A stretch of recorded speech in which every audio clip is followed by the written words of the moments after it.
Okay. All right, so it's a small group, so we can kind of make it personal, right? Before, I just want to ask if maybe everybody understands. No, you don't. Just for a meeting. Okay. So again, just tell me what to do. Just start. It's my first time, so I. Mine too. All right, here we go. Did you already talk Hebrew together? What, are you Israeli? Of course, אני yes. מדברת עברית, אז אם אני לא אבין משהו... כן, מאיפה את? אז אני גדלתי בארץ, בצפון. בהתחלה בצפון, ואחר כך עברנו לדרום. בצפון, בארץ? איפה? בחצור הגלילי. או, וואו, את גר חסידה? לא? אני מצפת, מתחילה. כן, עכשיו אני במודיעין. זה היה עיר הקדוש, עכשיו זה יהיה משהו אחר.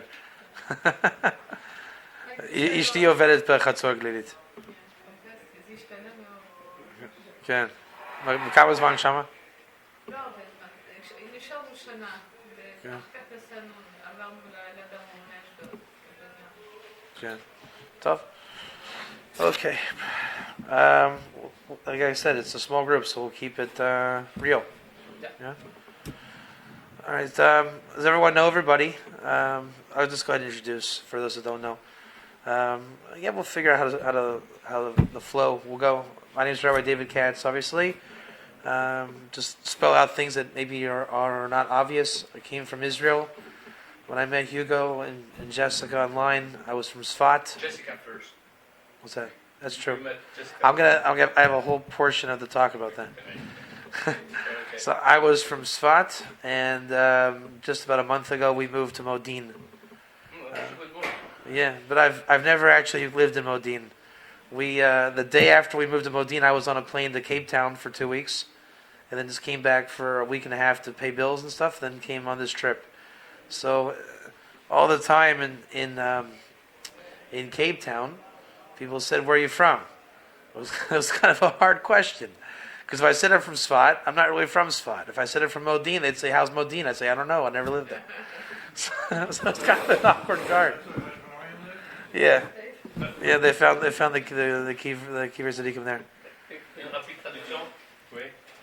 C'est juste pour une introduction, il disait qu'il a vécu à Tzfat, maintenant il habite à Moudine, et qu'à un certain moment il était dans une période de transition, il n'était pas encore à Moudine, il n'était plus à Tzfat, alors il disait si les gens ils me demandent, alors je dis à Tzfat mais je ne suis pas vraiment de Tzfat, mais je ne suis pas encore à Moudine, alors c'était juste... Donc maintenant il habite Moudine. C'est comme les béninois.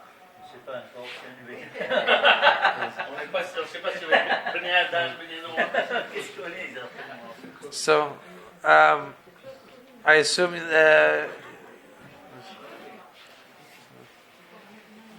so the group knows Jessica, right, and Oh yeah. Jean-Philippe, right? So, We say yes, but for some of us, I think, is it the first time? C'est la première fois que tu rencontres Jessica? Non, c'est la deuxième fois. Non, deuxième fois. Toi aussi? Quoi? Tu as déjà rencontré Jessica? Ça, c'est la première fois. Ah, Je c'est suis la première fois. rentré. You see, first time. okay, But so there are two groups. One yeah, is I heard, listening and- yeah. So welcome, Yeah. and coming from Toronto is I guess like a long-term friend by now, Malcolm and his wife. What's your name? I forget. Amanda, from Toronto. So it's the relatively short Ger movement era, the time of this thing, I guess. Malcolm has been around longer than most, and that leaves us to Jessica, because I want to tell how this began. I just found out at pizza tonight at dinner how this began. Part of it.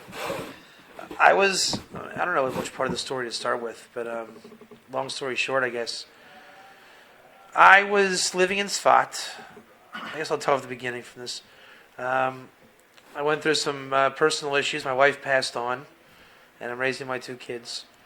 And I live and was praying on the location of the original cave of Shem and Aver Everyone knows Shem and Aver, right? Now, whether or not that's a true, Okay, yeah, no one knows if it's true about the location. I think it's true. I mean, I've heard people say it's true. The local Sfat skeptic doesn't believe it because the tour guides in Sfat tend to embellish on things. You know, they can walk past a random stone alley and say, "Oh, this was Moses brought the Israelites out of Egypt in this alley right here." And the tourists, you know, they take pictures. Oh, look at that! But so there's a lot of fake things going on in Sfat and Jerusalem. But there's reason to believe that the cave is more true than most. But at any rate, there's a synagogue on the campus, and the synagogue is called Beit Knesset Shem ve'Aver, the synagogue of Shem and Aver. I mean, my attitude is, if it's not true, why would they start calling it Shem and Aver? Now, from the Jewish perspective, you can call it what you want. It's the cave of Og, the cave of Eliezer, all kind of strange things.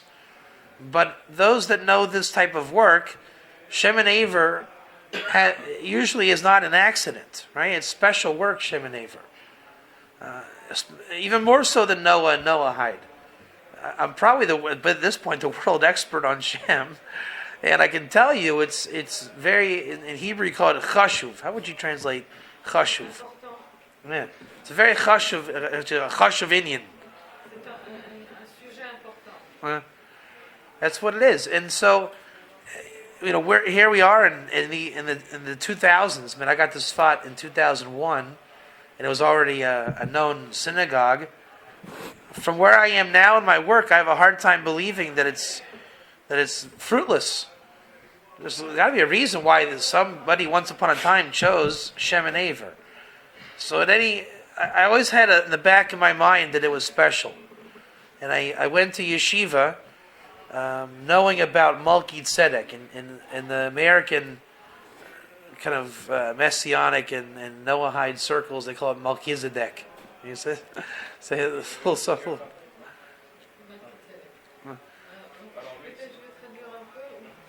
Non, on fait les choses. Alors, il raconte un peu sa vie à Sfat. Il veut arriver comment il rentre en contact avec Jessica. Alors, il raconte un peu sa vie qui a commencé à Sfat, etc. Et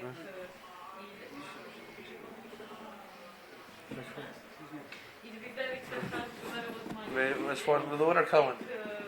Yeah. Which one? Daniel.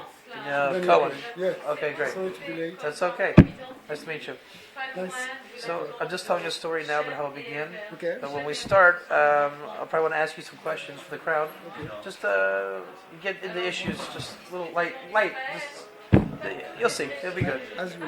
All right. So I'll call on you once we get into it. All right. Okay. Hey, you're the rabbi of this group. I mean, you work with the group. Yeah. All right.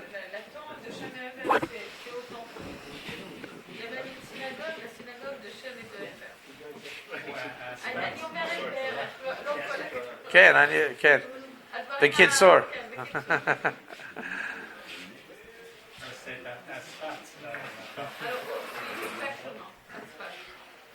It's just one quick question. Are you familiar with my work? To what extent are you familiar with what I'm doing?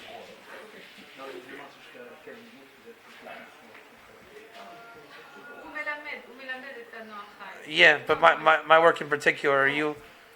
Yeah, I heard about what you are doing. How far are we from throwing tomatoes at me? How far are we from... What's the tomato ratio? Expensive from that. Okay, so it was actually a very funny story when I was very, very first Bol Tshuva. I mean, the first days. I was on the internet. I always liked to talk on the internet from when I was a teenager growing up in Ohio, back in America. So I knew about it, just by how do you say, hashkacha pratis. Providence divine. Il disait au début, quand il était un adolescent, alors il commençait à revenir au judaïsme, il utilisait beaucoup Internet, etc. Alors il dit pas providence divine, et puis on va voir qu'est-ce que c'est. So when I went to college and the internet got bigger and there was more into life and society, and by the time of the year 1999 2000, I was ready to do tshuva, to come into Torah Judaism. And at that time, there was a lot of online venues where you could search out spiritual paths. The type of thing that we're doing today on the internet didn't exist. So there was a lot of people that were experimenting and searching on the internet. So it took me to a chat room. I remember it very well. It was called the Reflecting Pool. And there was people in there from every faith, every culture. Those were really special times because I think a lot of us, in the Noahide world also especially, the 2000 decade, 2010, it seems like everybody I know came out at that time into where we are today. And what was before that, we were all kind of on a similar path. And my yeshiva years were that decade, 2000, 2010. So we. Excuse me, I think it's very important to translate what you Yeah. mentioned here. Yeah. Qu'est-ce qu'il peut dire?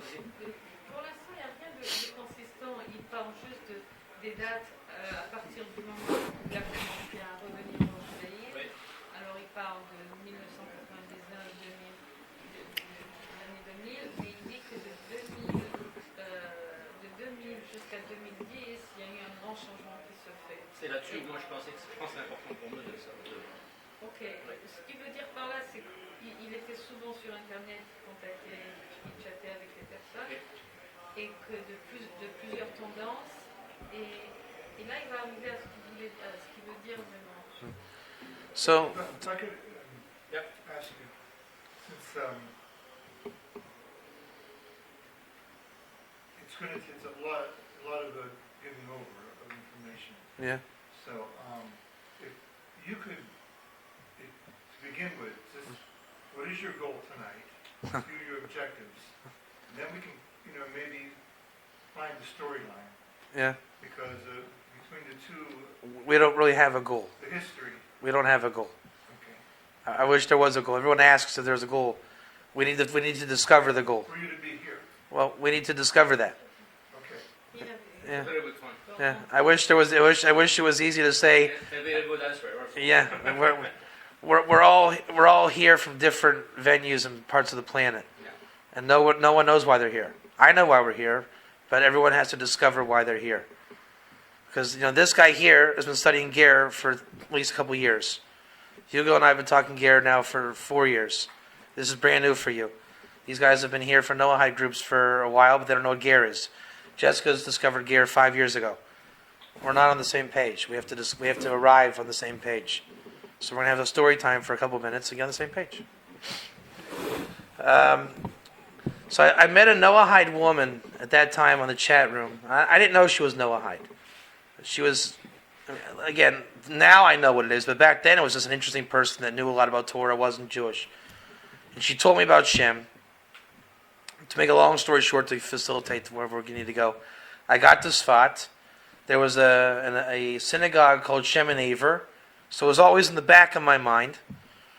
And after 10, 15 years of interest, I had a lot of Torah about Shem, which is very strange because nobody knows about Shem. No one wants to know about Shem. But Shem to me was very important on a personal level. And we moved right next to the cave of Shem and Aver. I wanted to pray there and learn there. So I went, spent a lot of time there. Shabbos, Kiddush, every Shabbos in the cave, and I would give a Dvar Torah. At that time, like I said, my wife passed on, and I called an organization called Noahide Nations. Just randomly found a place on the internet called, and we began to teach 34 classes about the Torah of Shem. All right, so the answer is in this story. I decided to tell the story through story. And then very quickly, I don't know exactly how it happened. I only found out tonight at dinner how it happened. I received messages from Jessica or Yiska, Yitzchak Cohen. It was very strange. A young Rabbi David Katz just starting off this new journey. No, I wasn't expecting anyone to know about my work. I wasn't even trying. It really made no difference. It was about me just teaching Shem and being a good Jew. I really wasn't concerned with feedback. And somebody messaged me that they want to translate my articles into French. So I'm thinking, okay, that was quick. I'm on the internet for a couple of weeks, it seems like, and already my stuff is going to France, I thought. So I didn't really understand what it meant. And I didn't think about it in terms of the future. I certainly didn't think that I'd be here today from it. And Jessica never left. It just, every step that I grew with my message, there was always Yiska. I don't know. It's very important to mention that. Yeah. It didn't make sense. I didn't think about it. It just, I'm with Ger, there's Yiska. And with Ger, there's Yiska. After a couple of years, there was just kind of a given. Okay, Yiska's on board. And I knew a little bit about the group, not so much. And there's a lot of things in Israel that, with Rabbi Sharkey and things like that involved. I'm still trying to always figure that out, that dynamic.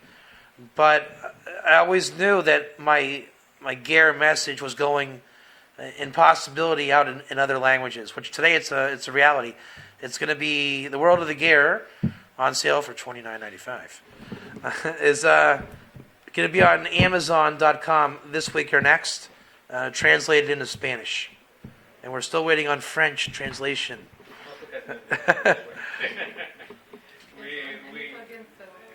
We were supposed to translate this. Juste pour être bref, parce que je ne suis pas experte en anglais, mais le point est qu'il a senti une connexion avec les Noahide. Ça a commencé que quand il chattait, c'était la première fois qu'il parlait à une personne qui était Noahide. Donc il a commencé à s'intéresser. Je crois que aussi par providence divine, il habitait à côté de la tombe de Shem et Eber, et il a décidé d'apprendre beaucoup plus sur Shem et Eber. Il a découvert beaucoup de choses, à tel point qu'il faisait même des Shabbatons, des Kiddush, etc. près ou sur la tombe de Shem et de Shem. Et donc la connexion c'était de plus en plus, parce qu'après Jessica elle est rentrée en contact avec lui. Et les choses ont fait que, par providence divine, il s'est retrouvé très engagé avec ça et de plus en plus intéressé. Ça fait déjà, c'est quoi, 10 שנים בערך? What's that? 10 שנים שאתה... 2011, so 5 years. 2011, qu'il vraiment, il est engagé à étudier et à enseigner tout ce qui concerne les... Okay, so what we're here to do is different than why I'm here. You tell me why you're here. I don't know why you're here. I know at the end why I came. When I leave, I will know why I was here. Okay? And this is how Ger works. I teach Ger Toshav, biblical Noahide. It's never a question and an answer that makes sense. It's always a question with a totally different answer. Because people don't know the question. They're not anticipating the answer. They already think they know the answer, which begs the question, why are they asking the question? It's complicated. In that way, it's complicated. And you're saying, why are you telling me it's complicated before you tell me what it is?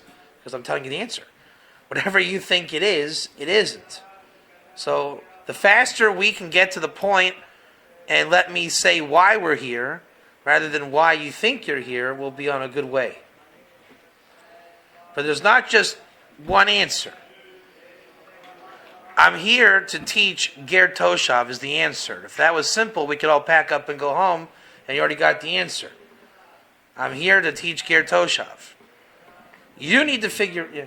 Can you translate Ger Toshav? I can't. That's the problem. Not even in English. It's not translatable. Spanish, no. It's not translatable. If I translate it, you can't. That's the issue. That's exactly the issue. Translate like the idea, the concept, or whatever. Biblical Noahide. So none of these issues can be translated. We're building vessels. Now, what the talk will become is an issue-driven talk. We're here to discuss issues, rather than translations and terminologies and philosophies and theologies and religions. Ok, Annie Carter, je vais traduire.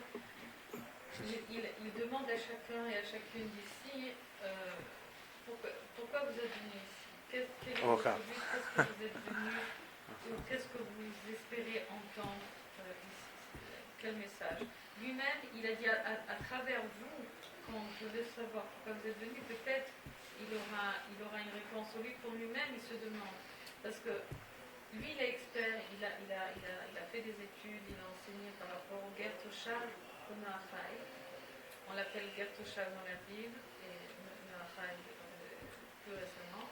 Alors, je crois qu'il veut savoir, c'est une façon de voir les choses, que chacun et chacune explique pourquoi il est venu ici. Quelle est la raison qui l'a motivé de venir ici. Et ça va peut-être répondre un peu plus, ça va peut-être ouvrir plus le débat. Okay, so let's make it interactive a little bit, yeah. Il demande que ce soit interactif. So from the non-Jews here, raise your hand if you would like to be a Noahide. C'est direct. Qui veut être un Noachai? We already. Go ahead, just cooperate, just play along. Let's see it high. Go ahead, show the colors. Okay, good. Now, raise your hand if you're not Jewish and you want to be a Noahide, and you would like to perhaps do more than 7, whatever that means. Maybe it's thank God in the morning. Maybe it's whatever it is. Maybe it's put on a pink shirt. I don't know. Whatever it is. Let's see now from our Jewish congregants in here. What do you think about that? I came here to learn more. Yeah, that's good. I like Noachai, Right. but I know very little. Exactly. And I don't know the approach, the ideal. Great. So I came like. That's the answer. That's why he asked me to translate. Right. But really, I came here to be inspired by these people. Yeah. And especially to learn. Right. That's the answer. We could actually pack up right now and go home. That is the answer. The answer is, how many Jewish people in education, rabbis, scholars, know Noahide? Maybe 0. And I know it hurts our egos. We want to say, I learned Sanhedrin, I learned the Rambam. Okay, I was there too, and it's a very big taiva desire for the Jew to want to be able to just answer. Right? It's a fascinating desire to be able to say, I'm Jewish, I'm a rabbi, I know Torah, I can give these people the answers. Because their answers are very simple to answer on the surface. Can a non-Jew keep Shabbos? Every Jew on the planet will say no, and if you do, we're going to kill you. Right? We know this. What's that? you know, Chaim. So, when I was in yeshiva, this was, every day this dynamic came up. And the Talmud Chacham, the rabbi in one corner, learning with his learning partner, and the young kids learning on the other side, and them getting it wrong, just naturally. They're young, they're growing. And the rabbi having to learn, be quiet, don't let them do it, all right? They'll figure it out. And it's painful. Because you're hearing them learn it wrong, and you're thinking, oh man, I remember I learned it wrong too, and I got and you want to help them, but you can't. They have to fall down and learn it the wrong way, and then they're going to go to class tomorrow, and their rabbi is going to correct them. That's how you grow. All right, so many discussions I remember in yeshiva like that. The young kids, even young kolo guys, the 20-year-olds, somethings. There's a learning curve. In real Noahide. I'm saying real. Not the cards you hand out in Crown Heights on the corner to the non-Jew walking down. I'm saying real Noahide is almost non-existent completely today. It's real and non-real. I'm going to say. So there's something called. I'll get to it. But there's something called real Noahide, and it's known by people. It's been known in history, but for the masses, we can argue the point that it is completely unknown. Are you Chabad? I'm double. Yeah, but are you Chabad? Just yes or no. It's okay. I'm not going to bite you. Listen. For the sake of argument. Everybody's Chabad. No, we're not talking politically correct. The answer is yes or no. Are you Lubavitch? Yes, you are. Look at you. Have you ever learned Chelik Lamed Aleph in Rebbe's Sichos? You have. Chelik Lamed Aleph. Yes. What's it about? Well, the sikhs that we have are not split in this. No, in the classic one. I pulled this off the shelf because I'm not from around here. Yeah, because those. In the classic Sichos, Chelik Lamed Aleph, Parshas Mishpatim. Have you learned it? I don't remember how. Exactly. Wait a second. So that's the thing. Give it. No, if you give me for a second, I'll tell you. About the Ger Toshav. All of a sudden he's Chabad. What is this?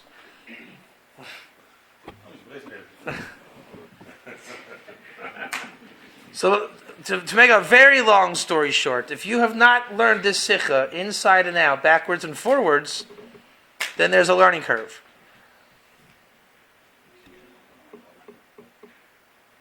Starts on the other page.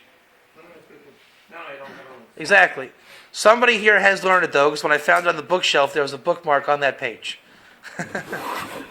So, I got a Talmud, a student of mine, challenged me before I went to Chicago. I just came back, and this tour started in Chicago, I guess last week. And he's I'm gonna give you some comic relief a little bit. His name is Russell, and he's from Texas. And he chooses not to say Chabad Lubavitch, he calls it Lubavitch. So he says, you gotta find where the Lubavitch speak of Ger. And I thought, man, that's gonna be hard. Excuse me. Yeah, it's done it before. Yeah.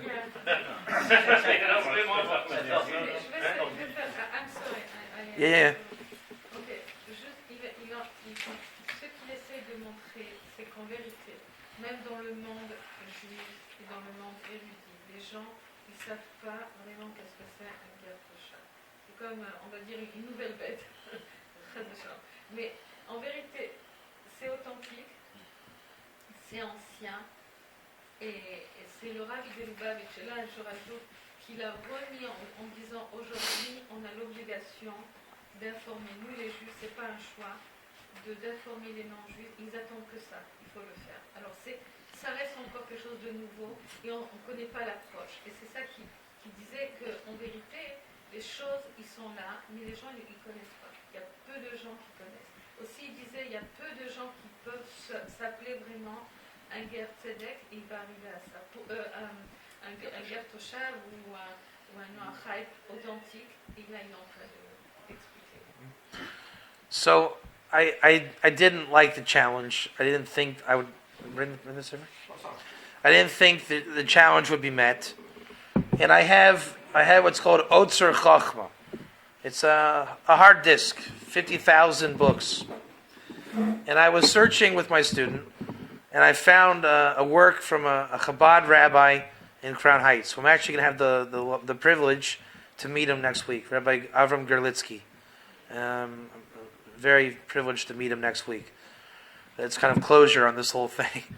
And he wrote a lot of halacha on Ger Toshav. And whenever I see someone getting it, my eyes perk up like, yes, finally, one of us. Someone else in the fraternity. So it's a fraternity almost. And I have a friend in Sfat who's Lubavitch. I have to do it. And Zalman Nelson, a dear friend of mine.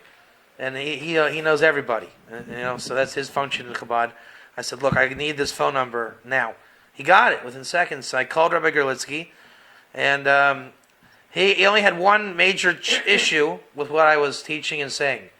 He says, David, what are you asking me? It's obvious. I said, I know it's obvious. That's not my question. I'm saying thank you for getting the obvious. I said, how do I get Chabad to get the obvious? He says, well, that could be an issue. I said, no, seriously. I said, you wrote about it. I said, did you get it from the Rebbe? He says, the Rebbe got, it's paraphrasing, the Rebbe got Ger. So that's what we call it. Ger Toshav, short for Ger. Why the book is called The World of the Ger? Because in the Torah, there's no such thing as Ger Toshav. It only says Ger. It doesn't mention, not even once, Ger Tzedek or Ger Toshav. Only Ger. Which means you have to know the verses and be proficient in the commentaries to figure out in context which one's which. So he said, listen, tell whoever you're talking to that the Rebbe said it. Okay, great. So the Rebbe said it. I said, where did the Rebbe say it? He says, Chelik Lamed Aleph, Parshas Mishpatim, pages 126, 127. That's right there. Do you see inside? Does the Rebbe get Ger? So I've made it my business to go over this Sikha inside and out. Because I know, I like to take bunny trails, okay? So when I go down a different route, follow with me. There's something called Orthodox Judaism. And what I like about Chabad in this aspect, particularly this aspect, is Chabad views Orthodox Judaism different than every other Orthodox Judaism. I'll tell you where and why. Because of the Rebbe. In regular black and white Orthodox Judaism, we have Gedolim, like the big rabbis of the generation. The Gedolim that were all understood what I'm teaching Ger. I got it from them. It's not like I'm getting it from them. Moshe Feinstein, and everybody previous. So today's Orthodoxy is looking to Gedolim for progressive answers that they're not getting. Not just in my work. This is why we're in a sticky place with conversions in Israel. Many issues, kashrus issues. We need someone big to come, and that's why a lot of people are waiting for the Messiah, really. So you have a lot of little rogue pockets of Judaism where there's no progression. It used to be in Orthodox Judaism there was progression. The insults that Orthodoxy took Jews never progressed. They were very progressive. Very much so. Now today that we lack the progression, the tables have turned. And we know we're in a very interesting place. The yeshivas aren't the same. Panovich Yeshiva and all the academia, Talmudic academia. This is my opinion, by the way, I'm saying. Where Chabad is different is like what Rabbi Gerlitsky said. If the Rebbe said it, that's it. That's what it was. So in this type of work, that's what we need. We're not going to find somebody big in 2016 to lead the way. We can theoretically, but where are they? So Chabad relies and leans on the Rebbe. And that's, to me, a very good thing. Because the Rebbe, like Rabbi Gerlitsky said, the Rebbe said it in Chelik Lamed Aleph. And you don't have to stay in Chabad. Rav Moshe Feinstein said it. Rav Avadia Yosef said it. Rashi said it. The Rishon, every rabbi said it. Where I'm surprised, one second, with the Rebbe, is how great the Rebbe got it. And I'm not talking from a Chabad perspective, from my world of Ger Toshav learning. I heard that you're a shtickle into Breslov. So my two personal favorites in the later generations that got Ger, as I call it, Rabbi Nachman and Lubavitcher Rebbe. And it's not my opinion. Read Chelik Lamed Aleph and read Lakutei Moharan, Torah 14, Torah 17, and the Tinyana 5:5. It's there. Non-Jewish Ger. Very clearly. Go ahead.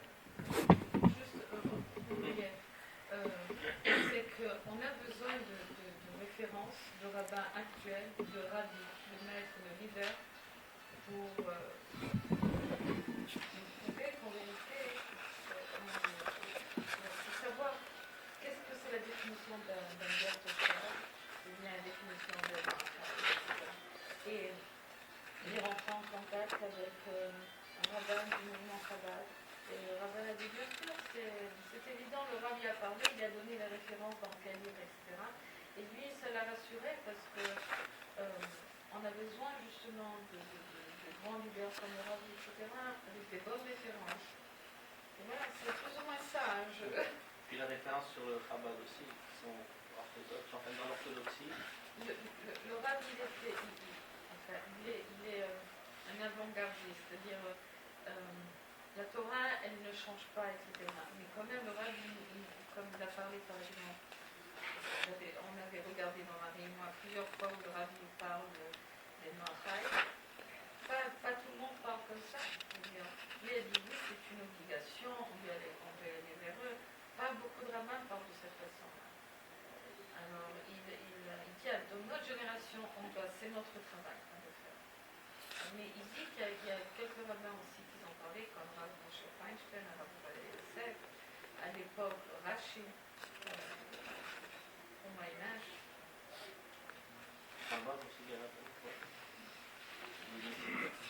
So now that we've introduced not even a fraction of the issues, you're now aware that there's something called issues? The issues are, how do we get this into the hands of them? And the rabbis in the middle, no, non-Jews, just speaking, yeah? And the outreach rabbis in the middle, it's not that they can't get this. It's how do we make people aware that the answer isn't in the feel-good statements of outreach Judaism. Right? Wow, a Noahide who understands Hashem is like, wow, go you. All right, fine, Chizik is great. But how do you get this into everybody's hands? The yeshiva world has the same issue. Okay, we can all jump up and down with music, and it's great to do tshuva, and it's great, it's awesome, I love being Jewish, yay. Eventually, the Baal Tshuva has to grow up and be, get into, as Russell calls it, mohin, in Texan Kabbalah, mohin, mochin. Okay, it's a challenge for every Jew on the planet, every human on the planet. So I'm just going to start, intertwining issues. Here's an issue that I have. The Rebbe, where he's in this angle, is the most fantastic. Why I really like this sikh, I did it very deep in Chicago with the Lubavitch community there. So I just came back from Cleveland. Maybe you guys are familiar with Rabbi Chaikin in Cleveland. He's a kind of shtickle known. So I did this with him there. So there was a huddle of Lubavitch. My friend who I was staying with in Cleveland built a Chabad house in Cleveland. So it's a beautiful Chabad house. So there's like a whole huddle of people like, what is he saying? What is he saying? And I was doing this sikha. And this is not me. It's Rabbi Gerlitsky telling me this. Not like I found this.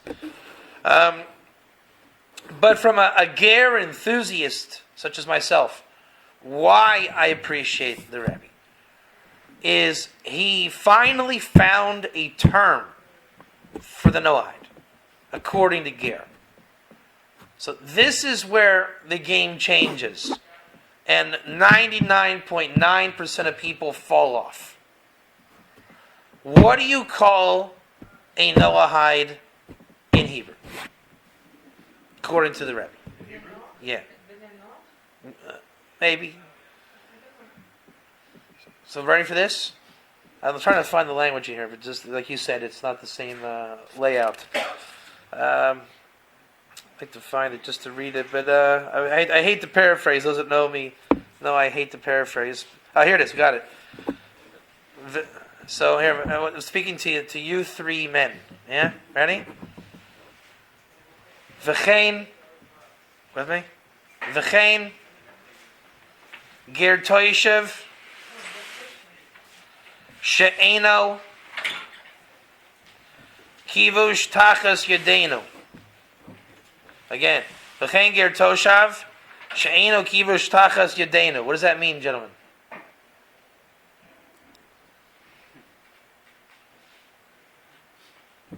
Go ahead. French? Go ahead. Okay. Merci. Français? It'll come back to me in English if it has to. It's all right. Étant donné qu'il n'y a pas Will you repeat it? V'chein ger toshav she'eno kibush tachat yadenu. Étant donné que le Ger Tour, on n'a pas on ne le saisit pas, on n'a pas de maîtrise. Hein? Maîtrise sur lui. Continue. What does it mean? Oh. Yeah. We're independent of us. Since we don't have any. Say it again. They're independent of us. Woo, guy, there you go. That's it. Have a nice time in Montreal. I'm out of here. Yeah, so that's it. That's it. Say it in your own words. No, but you get directly to something. Hmm. But I didn't. We didn't I'm gonna explain. Hold No, on. I know. Yeah. But you didn't say any connection in between why for you Noachai, as you said. For me, it's the I first s- time I say it was- Noachai. But the name Noach, the Ger Tour. You're being mocked. This is the bridge that Yeah, wait. You're being mocked in the wrong part. I set it up for. No, I'm asking. Just translate the words. You'll get it. I promise you'll Go get ahead, it. go ahead. V'chein ger toshav she'eno kibush tachat yadenu. Go ahead. Since we don't have any, we can't have any control on Ger Tour. There you go. Just translate they are independent. Yeah. But let me now tell you the context where the Rebbe is coming from. Yeah. Would that help? Right. Okay. I hope you're all paying attention right now, because this is really the crux of the whole matter. If we get this, I'm really happy we got at this spot in the merit of Hugo. I'm glad we got it right here, because we're there. You know, I've been preparing this like in Chicago and in Cleveland and stuff. We're there. What is the Rebbe talking about? It's so beyond what you're thinking, it will blow your mind. Only because it's like, that's a Noahide? We're about to define the Noahide. Okay? There's a couple different things being plugged into the Rebbe's Sikha. How many of you are aware that Israel can wage a war on a city and call out in peace? Deuteronomy chapter 20, verse 18. Hands? Repeat it. How many people know what? In Deuteronomy chapter 20, verse 18, you can look it up if you want to. There's plenty of Chumash in there. No one ever trusted me before. Israel calls out to a city in conquest, Milchamas Mitzvah, Milchamas Rishus, optional or mandatory war. So will huff and will puff and will blow your house down. Right? And if the city rejects Israel's peace offer, Israel will conquer the city. Yeah.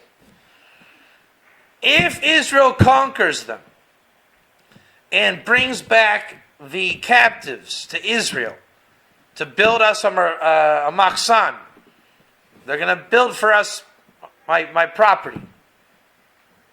They're conquered people, correct? Is conquered the same word as kivush? So this is she'eino kivush tachat yadenu, right? We're saying these people in Deuteronomy are conquered under our hands. So the Talmud increases 9a. The Shulchan Aruch on that Talmud increases 9a. Shulchan Aruch 304. All this farmer here to look it up. Is mentioning this guy. He's a Syrian refugee, okay? We bring him back to Israel. He's staying in my Machsan. He's building my Merpeset. We agree this is the case? He's not a refugee, he's a person who's conquered. Okay, I call him a refugee because it's in the news. In a time of Jubilee,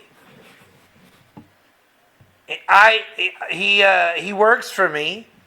On Saturday, he cannot make me a cup of coffee. Because Creases 9a says so, says the Rebbe. In the footnotes, you'll see, he quotes Creases 9a. It's all in here. I will show Makoros. But the Rebbe says, and there's a whole bigger picture here, That's not the only way you can learn Krisis 9a. There's always two ways. I.e., there's two Ger Toshav. I.e., there's two Noahites. One is our conquered friend, because he was conquered in condition to take on the 7 laws. Look in the Shulchan Aruch 304. It says it explicitly. But then, go around again and go back to our verse where it all started. Our friend Rashi says, wait a second. What if our Syrian friend, before I threatened his life, he puts his hands up and says, Rabbi, I'm with you. I'm with you. I'm going to take the 7 laws on myself because I'm with Hashem.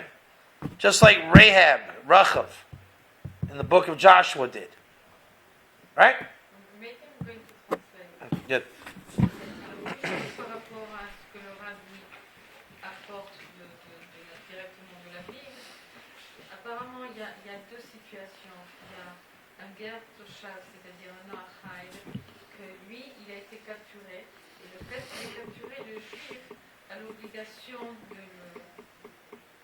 de lui donner une direction de vie. Il devient un Ger Toshav, un peu malgré lui. Il devient un Noachide parce qu'il est obligé de respecter des lois, etc., certaines lois, comme les noirs. Et ça, il le fait parce qu'il est captif. Mais il y a un autre Noachide que lui, il le fait par volonté. Il est libre, il a choisi de devenir un Noachide. Il n'est pas menacé, il le fait par choix, par amour, par conviction. Okay. So then, Rashi says very interesting things. If he... Malcolm, can you give me a Devarim? Yeah, there's Chumashim here. At some point, somewhere around here. Sure where they are in there. Can somebody grab me a Devarim with Rashi?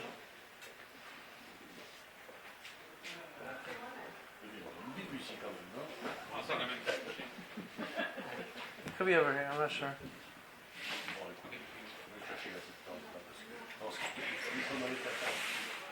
I did a survey of the room before I taught. I know it's in here. Wasn't it? I think it's on this wall. Anyways, I'll paraphrase in the meantime. I think it's over here on this shelf. What is this? So I'll paraphrase. I hate to paraphrase it, but what's that? Yeah, Dvarm. It's all everything.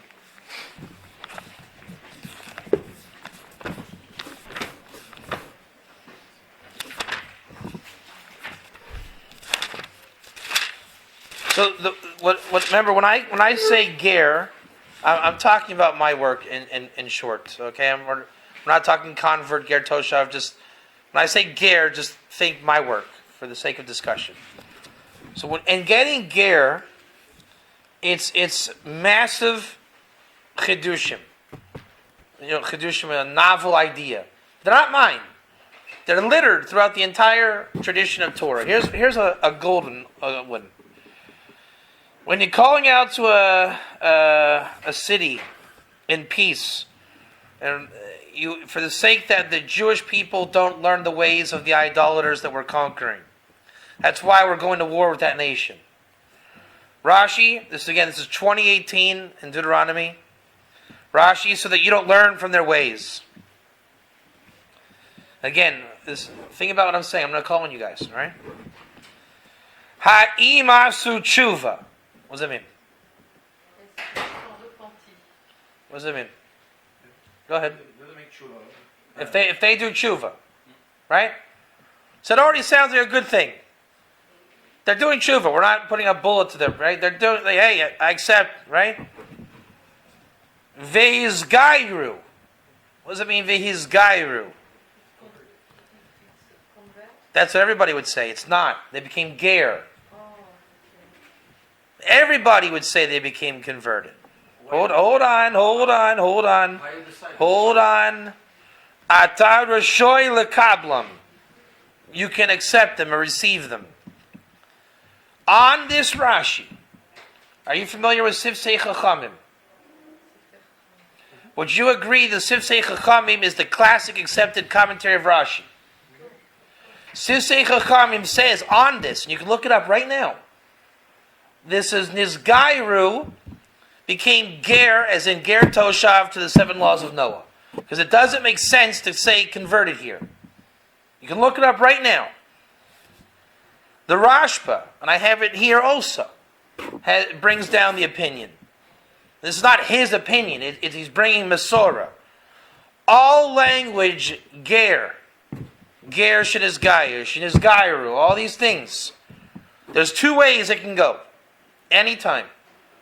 Ger Gamor, convert. Ksat Gerus, Ger Toshav. This is a language. Come here, please. No, Look, I want to see. I want to see the shock value. This is what the Rebbe wrote. Isn't that something? Yep. It's incredible. Yeah. This is what the Rebbe wrote himself in the asterisk. There's something called Ger Gamor, complete Ger, complete convert, and Ksat Gerus, a not complete Ger. Ok, c'est juste que la définition, dans le mot, les gens ils sont un peu mélangés. Par exemple, quand on dit guerre, la majorité des gens vont dire guerre, c'est un converti. Mais en vérité, guerre vient du mot justement d'un guerre tosha, qui veut dire un noachi, une personne qui respecte les 7 lois noachi. Non, Et là, il a juste dit que ça peut être les deux. ça peut être les deux. Voilà. C'est juste un terme qui dit que on devient, et après on peut devenir chocolat, café, vanille, ce qu'on veut. Mais C'est ça. le terme guerre chez Gaël, il veut juste dire que ça peut être l'avenue qu'on choisit. C'est ça. C'est Alors, un generic term. le langage. It can go one of 2 ways based on the context. Quand on dit un Yeah, but it can always go only two ways: complete or not complete. This is one of the classic cases of not complete. I don't call it incomplete. It's not correct to call it incomplete. When I say generic, Right. It's just Oh, generic. generic. I thought you said general. That's correct. Yeah. Right. So every time we have the generic term, you need to use some shmikelka and figure out where we're going, and you'll know. You'll know by the context. Again, the Sifsei Chachamim commentary is going to say this can't be a convert. It makes 0 sense. You can't do it. And again, if I was like a Das Yachid, a random weird rabbi making up, that's one thing. But this is classic sources. Am I right? Rashi, Sifsei Chachamim, Mikros Gedolos. You don't get more standard and classic than that. It's like saying, what do you want to drink? I'll take a Coke. It's that level. Okay, so the Rebbe brings it here, inside. Why? Because it's a known, valid way. It's just not done based in the conversion courts of today. You can't go to the conversion court and say, I want to do Ksat Gerus. You can't do that. But I speak with the conversion rabbis, and they're interested in doing this nowadays, Ksat Gerus, as an alternative to conversions. Because 80% of potential... Huh? I just spoke with Rabbi Handler, the rabbi head of conversions in South Africa. He wants me to speak at the World Conference in Jerusalem. So he's known in these circles. And I spoke with also Rav Moshe Soloveitchik in Chicago. He's a shtickle well-known. So there's the conversion world. I care about it because of the Russian issue in Israel. It's the answer. 80% of non-Jews are not going to convert when they go to a conversion process. 20% will go through. I mean, it's very clear. From a Dayan perspective, a guy shows up to Beis Din, I want to be Jewish, and they say, okay, John, why do you want to be Jewish? He says, well, I'm a Yid. I say, okay, John, go have some gefilte fish, have a nice day. But if another guy shows up and says, well, I'm Jewish in my heart. That guy's not converting anytime soon. And they're going to tell him to work on it.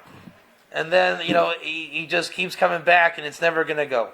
So they tell him, you can either be an idolater, be a Christian, stay a Christian, be a Noahide, or just convert. And he says, well, I don't want to divorce my wife. Noahide is not for me. I already left my friends and family from the church, and I guess I'll do my own thing. As the rabbi says, he's an insincere convert and kicks him out the door.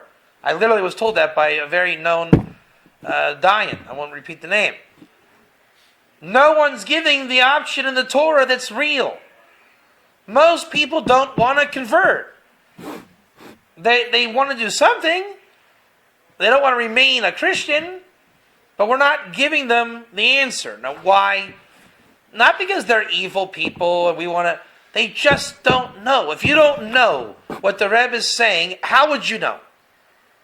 And I'm not saying I'm on a level to know and you're not. Go learn it.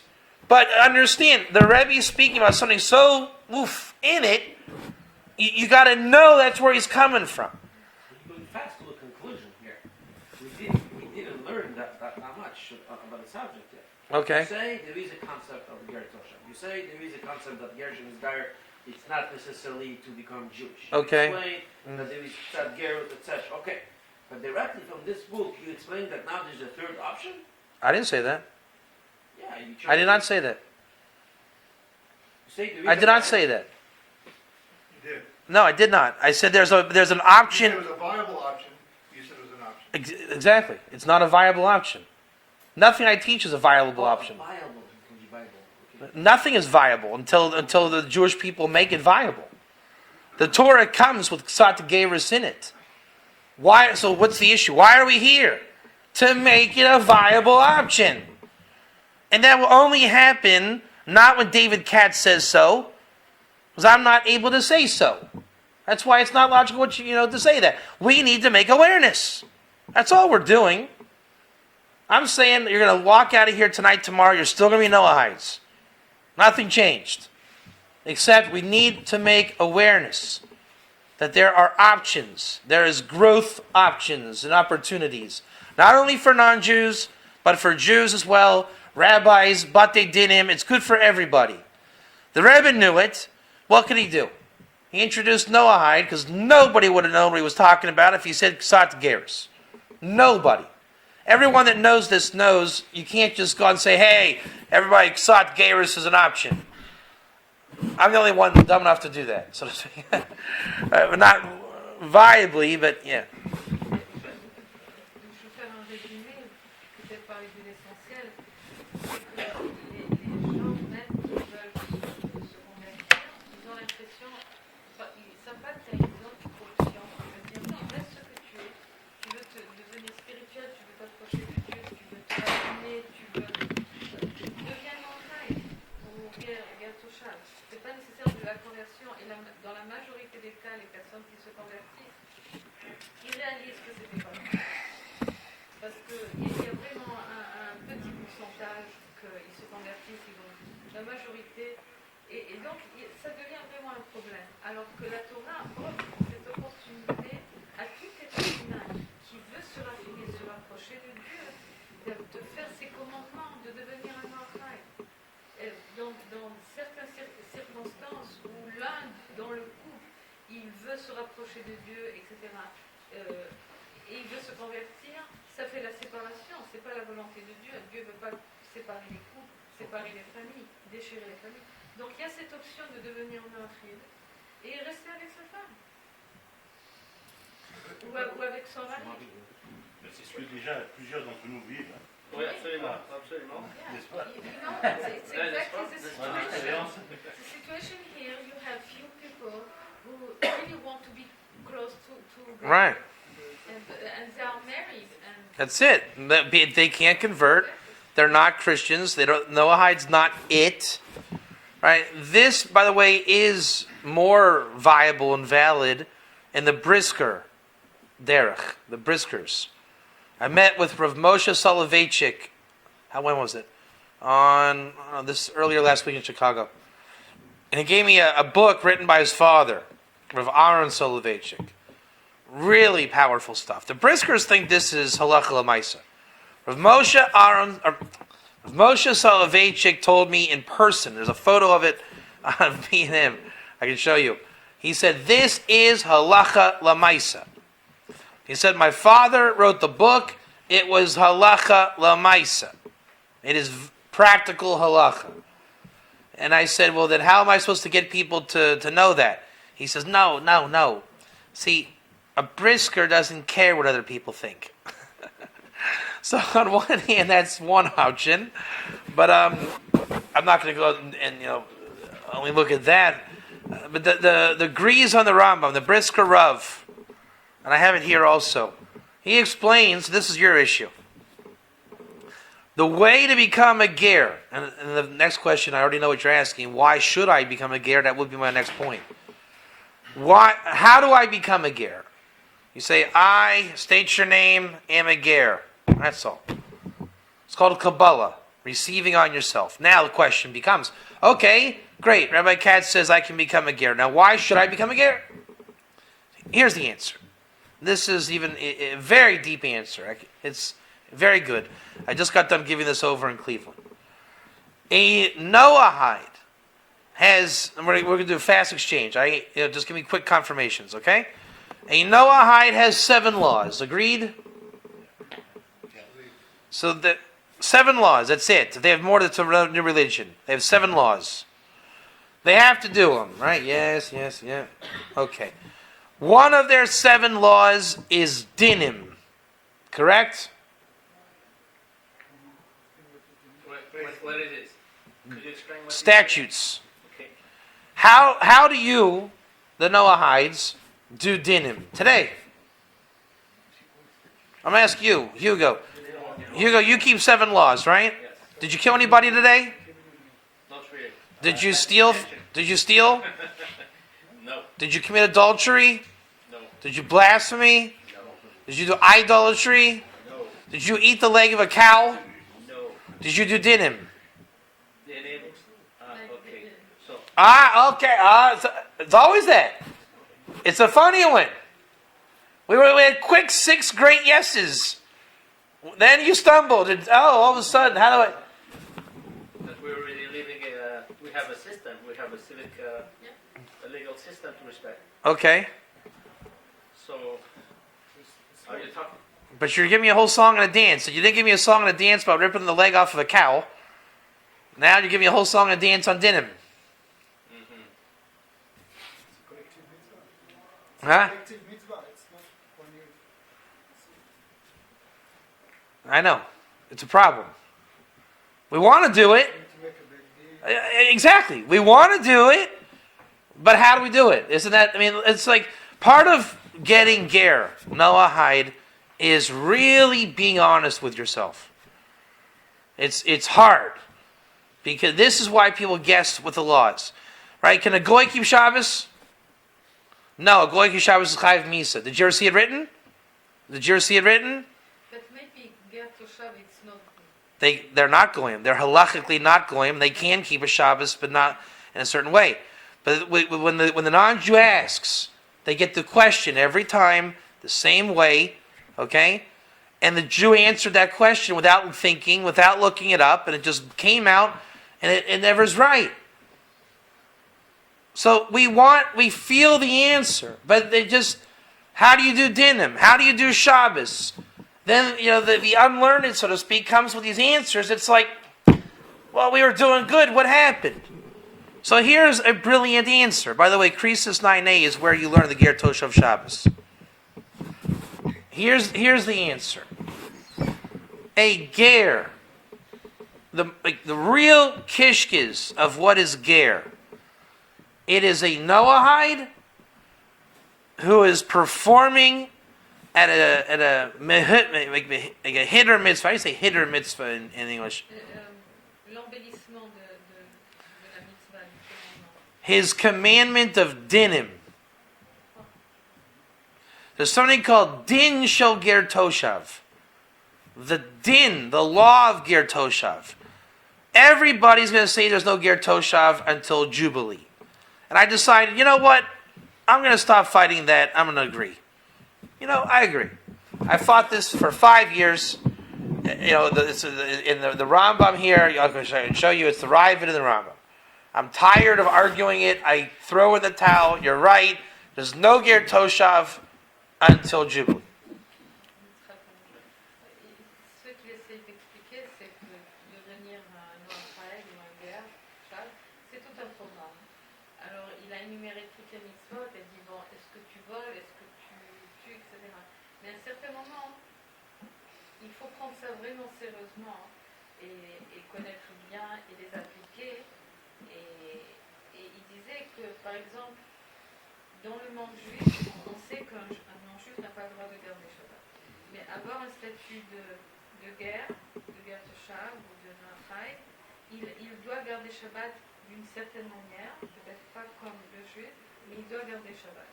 Donc en vérité, on baigne un peu dans l'ignorance. On croit qu'on est guerre et on ne sait pas. On croit qu'on est juif et on sait qu'est-ce que c'est un guerre et on ne sait pas. C'est l'ignorance. Et ce qu'il faut, c'est retourner dans les textes. Et il donne des références comme le Rabbi et un autre. Hein? Le rabbin de Brisk, où eux, ils se sont mis un peu plus d'une manière approfondie. Alors, il faut retourner au texte. Que ce soit un juif ou un guerre, ou celui-là qui veut devenir guerre, il faut apprendre. On a la matière, on a quelque chose à apprendre. Il faut apprendre. Il ne faut pas se dire je le suis alors qu'on ne l'est pas. Et pour nous, pour ceux qui veulent aider et informer, on doit approfondir. C'est pas une histoire simple. C'est comme le Shabbat. Moi, en tant que je suis, là,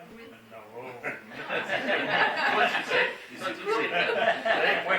So there's Je sais ce que je suis, mais j'ai toujours aimé faire le Shabbat. Puis là, avec les discussions qu'on a eues, OK, on peut faire le Shabbat sans le rituel. Tu sais, le rituel, ça appartient aux Juifs, mais le Ben Noah, il n'y a pas affaire à toucher au rituel. Mais au niveau du Shabbat, être volontaire à ne pas travailler le Shabbat, etc., faire de la famille, faire des études, etc., c'est parfait. Moi, je l'ai toujours vu comme ça, en autant qu'on ne rentre pas dans le rituel. Mais là encore, tu sais, pour un Ben Noah, dire qu'on exclut le rituel, mais là, tu sais, c'est touché un petit peu. Moi-même, je ne sais pas, je découvre. Bon, c'est ça, tu sais, c'est touché. Comme dire, ben, voici, le Shabbat commence à 7h10. Tu sais, j'ai eu des discussions avec mon épouse. On allume-tu les bougies du Shabbat?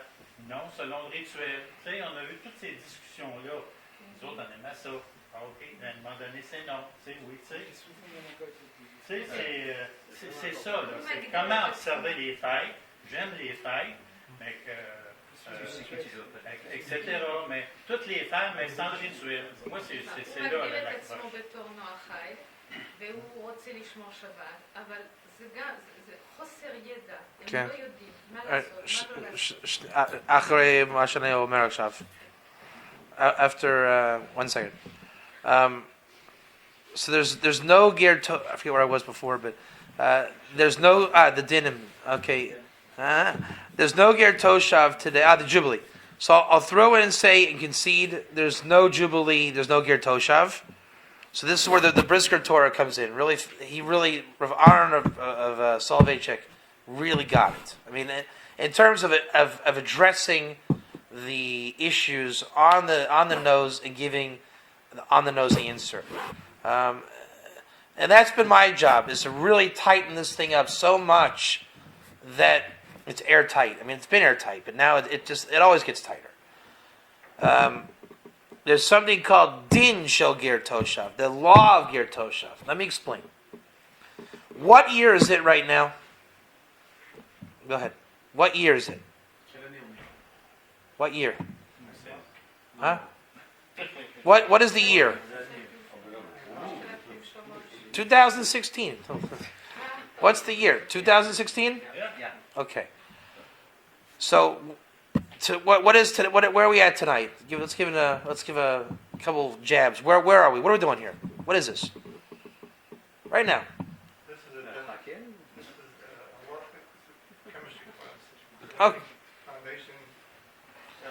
So at the end of the year, Jessica's going to make a calendar of all the events in 2016. Right? All the things that happened. And this date in April, we all got together. There's a picture of Malcolm, right? Everything is here. And it's going to be delivered on New Year's 2017. But isn't this really 2017? So 2017 year. Yeah. So it's 2000. It's in the 2017, right? At the end of the year, we're able to say finally, now it's 2017, right? So right now, all these things we're doing are happening in the 2017. This is the Ger Toshav. You hear it? There's Ger Toshav as like the end level that hits. Until we're there, you're operating in that year, but you're not calling it that. This is actually 2017, but we can't call it that. It's not here yet. On New Year's night, we're going to say, now we can call it 2017. So Ger Toshav, and why people are all upset, and there's no Jubilee, there's no Ger Toshav today. Ger Toshav, and Rav Aaron Soloveitchik brings this. The Temple Mount in the time of Mashiach with the Yovel, perfect Judaism. Perfect Judaism. Then, if you go against perfect Judaism, that would be called an idolater, right? And a Jew would be called an apostate. Imagine there's the Temple Mount, the Messiah, and I say, go away, I don't want you. You're a heretic. So the Torah gives merit when there's optimal Judaism and we comply. If I comply, I'm then called a Cohen. If a regular Jew complies, he's called an Israelite. If a non-Jew complies, he's called Ger Toshav. And then we have rights. We can bring offerings. We can do Torah stuff. There's no Temple Mount. There's no Messiah. There's no Jubilee. I'm a half Jew because of that. I can't work in the temple. I can't do stuff, right? You can't do stuff. We can't do stuff. But we can do some stuff. I can actually do some Cohen stuff today. I can duchen, I can get benching, the Birkat HaMazon, the grace after meals, first rites. I get a first aliyah. I can't marry certain people. I can't go into cemeteries. I can do certain Cohen things. Pidyon Ben. So sometimes in my life, I am called David Katz, the Kohen Shlita, so to speak. Other times I'm called Hey You. Everybody here has their messianic selves that you can be. For an Israelite, they have things that they're sometimes more Jewish, more Israel than when a regular day in Montreal. A non-Jew has things he can do, Ger Toshavish, even before he's Ger Toshav.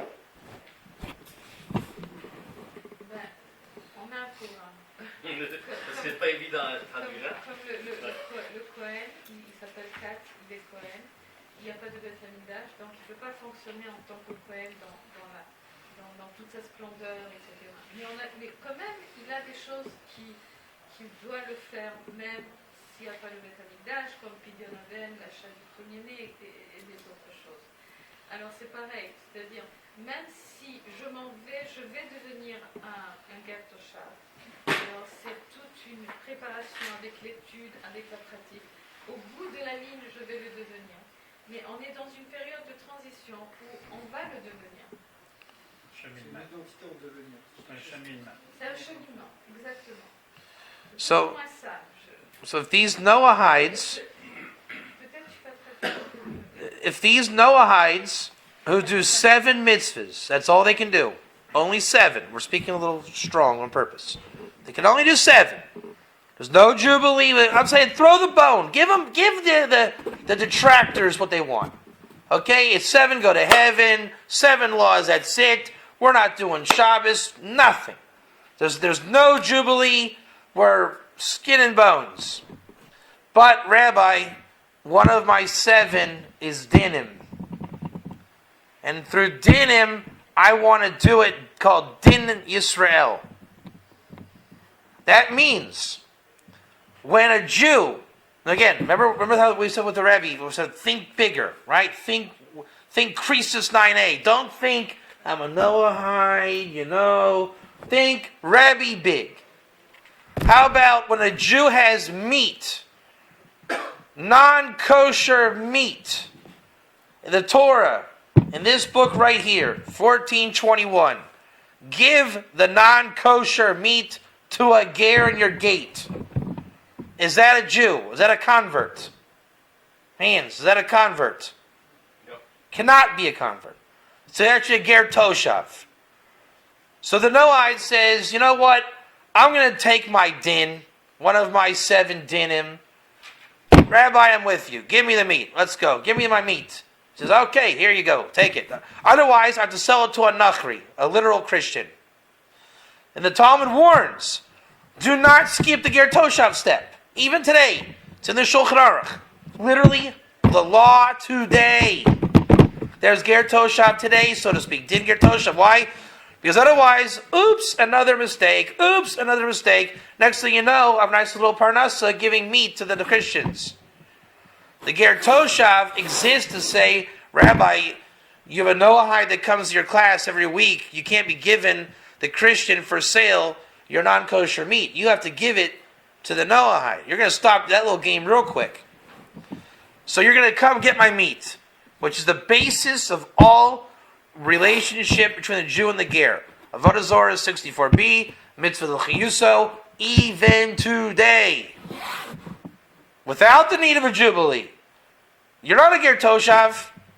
It's a din of ger toshav. We don't make organizations, only giving. No, but if you have a Noahide, he says, I am taking my din of dinim ger toshav. Give me the meat. Give me the meat. Then he says, I want to do Shabbos like Croesus 9a, a ger toshav Shabbos, which is not the covenant of Israel.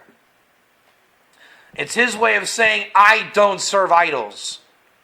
That's what Rashi says on this aspect. How does a Noahide say, I don't really serve idols? He celebrates the Shabbat. Totally different mindset than the Jew. Nonetheless, thank you. One of my 7 is dinim. I'm taking my right of dinim. If a Noahide has some brains, Torah wit, you can do enough dinim to live your life as a ke'ilu. How would I say ke'ilu? As if ger toshav. I could live as a Kohen if I wanted to. Right? If I want to just, duchen all day, get aliyahs. It's a little far-fetched, obviously, but, if I were to really focus on being a Kohen, I could be more of a Kohen. I know a guy in New York, I'm going to be meeting at Crown Heights next week, this week or next. He actually lives this. He thinks of all the stuff he can do, and he does it as a Kohen. There's certain things that you can do. So the Noahide has a tremendous gift from Hashem in dinim, the hardest, most obscure one, can turn into the most beautiful path to serve God by mastering all these little sources I have tons of them. Thousands of these I have. Thousands.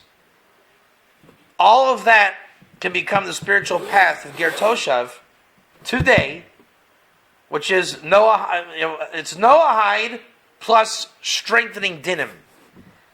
So it's Noahide 7, strengthen dinim.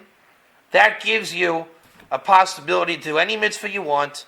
Rambam 10:10, all the different things, all the different Shabbos, this and that, but prescribed within Torah. It's not just a open checkbook, have fun, there's the fear of God involved, because obviously it's still dinim, everything opens up. But you understand now, it's complex, not to the point where you can't get it. It just requires knowing the context, knowing the leverage, knowing the breadth of it. And you have to be an expert. The rabbi, you need to become an expert. But the good news about it is you don't have to invent anything. It's in the Torah. It always was. Everybody got it until Art Scroll messed it up. Art Scroll translates ger as convert. Right? I don't know why we get it wrong in this generation. The Rebbe didn't know what our problems were of getting it wrong. He only knew it right. So the last generation knew it. Rav Moshe got it. The Rebbe got it. Everybody got it. I don't know why today we why we don't learn the Sikha, why we don't get this Rambam. I mean, the Briskers got it. Rav Gerlitsky got it.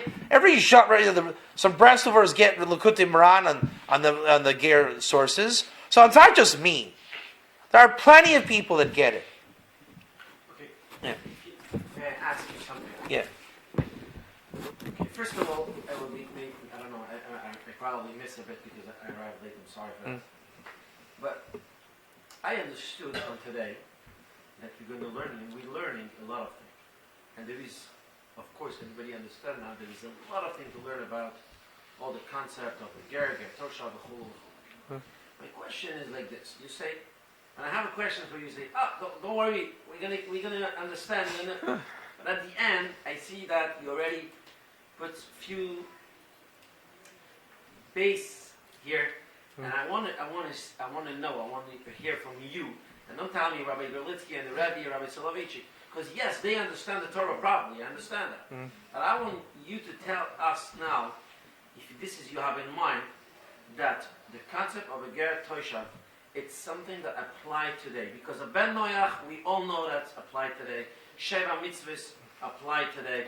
And yes, we understood also that Sheva mitzvahs doesn't mean Sheva, means there's a lot of, in every mitzvah there is a lot of things to learn about. But when you go into dinim and process of Ger Toshav, etc., I want you to tell us from where it's coming that today there is that concept of a Ger Toshav. This is what I want to hear from you. Shulchan Aruch. That today... Is the Shulchan Aruch not written for today? No. No. Is the Shulchan Aruch not written for today? Yeah, it is. Okay. That today, before the Beis HaMikdash, there is a non-Jew, there is a Jew, and then there is a Ger Toshav. You did not hear the whole last 10-minute drasha. Of course I hear. You didn't. And because I hear, I want you to say it. Again, I'll say it clearer. I'll tell you why. Because if this Sikha and all what Rabbi Soloveitchik teach and all what you say, it was so obvious, I'm wondering for myself and for many of us, how come that it was not as clear for many people, why only today? It's not only today. The timing was not there. Also, did you hear me say there is no Ger Toshav today? Okay, I probably missed this. No, I said 2 minutes ago. No, because the way... Wait, 2 minutes ago. No, but you say there is a process. Wait a second. You explained Wait a second. In 2016, basically you explained that Yeah. we are in the year of 2017, but we cannot call it that way. So therefore, it cannot be called. It cannot be. Hello, you cannot call it Ger Toshav. It doesn't exist. Okay, but It doesn't exist. No. To us that there is kind of an orthodox Noachi. No. Listen again. There's no Ger Toshav today. What there is din of Ger Toshav today. Not a din of a Ger Toshav. This is where you're getting it wrong. So you have to translate properly the word din because... No, not the word din. You got to really listen. It's soft. It's a chap. Okay? If I were to... Again, listen. There's no din of Ger Toshav today. Meaning, no status. That's right. There's no status. That's not how we're teaching it. Ready? There is din. Not a din. There is din. The big difference, that one little letter word a. There is din. Ger Toshav today. Not there is a din of Ger Toshav today. That letter A is the whole difference. And you're going to say I'm splitting hairs. Watch this. Ready? Isaiah 56:3. the Bnei HaNecher are to have Shabbos in the times of Mashiach. If you call the Bnei HaNecher Ben HaNecher, all the difference. Ben HaNecher is who Rav Moshe Feinstein says is the Messianic Jew looking to steal the mitzvahs of the Jews. They're horrible people. Ben HaNecher is a wonderful guy, didn't get circumcised, he's promised that he can keep Shabbos, yada, v'chulu v'chulu. That one letter hey makes all the difference. In Lumdis, in learning Torah, those little subtleties are always the difference. In the learning of Ger, there's a difference between Ha-Ger, Ve-Ger, Le-Ger, Ger-Cha, Ger B'Sharecha. That's the whole learning of Ger, which the Rebbe got also. So since we now know there's not a din Ger Toshav, there's din Ger Toshav. Let's give some examples of din Ger Toshav. I have meat to give to a Noahide. When he stands to receive the meat, he is a representation of Ger Toshav. Even today. Halacha l'maisa. He is not a Ger Toshav. He is representative of Ger Toshav. By the definition of a Ger Toshav, Rashi, everybody else, someone who accepts the 7 laws of Noah. That's 2 dinim we just said. He says, I take on the 7 laws of Noah, I'm taking meat. Those are din shel ger toshav. That is not to be confused with I am a ger toshav. Now, how expansive that becomes is dependent on the non-Jew, the rabbi, and digging the sources out. And they exist. Many, many things. We have not dug them out in the English language. They've been dug out in Yiddish and in Hebrew. Look at the Rebbe. Look at the Rambam. Look at the whole Masorah filling these walls. English, I don't know about French, English post-World War II never even considered to deal with it. So they called ger convert. That's like a lock on the door. If none of you speak English, only French, it won't do me any good to say anything to you. It's locked. Language is a big deal. Oh, it's lack of status, not about learning. About learning. There's no status. Ger Toshav is a status. The din is not subjected to status. Don't combine Ger Toshav with din. They are not Ger Toshav. Din is a separate entity connected to dinim. How do we describe people who are, Noachites will say, right now, Yeah. and pretty well settled into it? How do you describe that person? You really can't. Each one's different. And that's not a feel-good statement. That's a fact. A Noahide who... It's confusing. It's very confusing. It's seriously confusing. A Noahide... We came here to have a clear image. Can you imagine the way we feel? Exactly. A Noahide who wants to take on Ger simply just says, I take on Ger. That's the easy part. It's very simple. He takes Kabbalah. It's Kabbalah al atzmo. He receives on himself. What that does is, it opens up for him the ability to do more. It's like a lock. 7 and that's it. 7 as Ger can really do wherever the Torah wants him to go. Shabbos, all these different things. He has to navigate with his mind. He can't just, we don't restrict just for the sake of restriction or give for the sake of giving. Everything the Noahide does more has to be done according to Torah. I mean, that makes sense, does it not? We had that fiasco 2,000 years ago. We don't need that again. I'm confused. I can't translate because it's not clear. Right. What I maybe I understand, nobody can to say I'm a ger toshav, but what he's supposed to take a dinim, to practice the dinim, but to have the title of ger toshav, he can't feel Mashiach, or There is no title. There's no title. Et qui donne There's no title. Mais qui donne les statuts? C'est ça, exact. Il n'y a pas de titre. Mais qui les donne? Mais il y S'il a en quand a. même quelque chose Non, qui non, s'appelle Mais qui? Il faut qu'on les rende. Il faut qu'on le crée des juifs ou c'est des juifs? Non, sorry. C'est eux qui vont le faire. It doesn't work that rigid.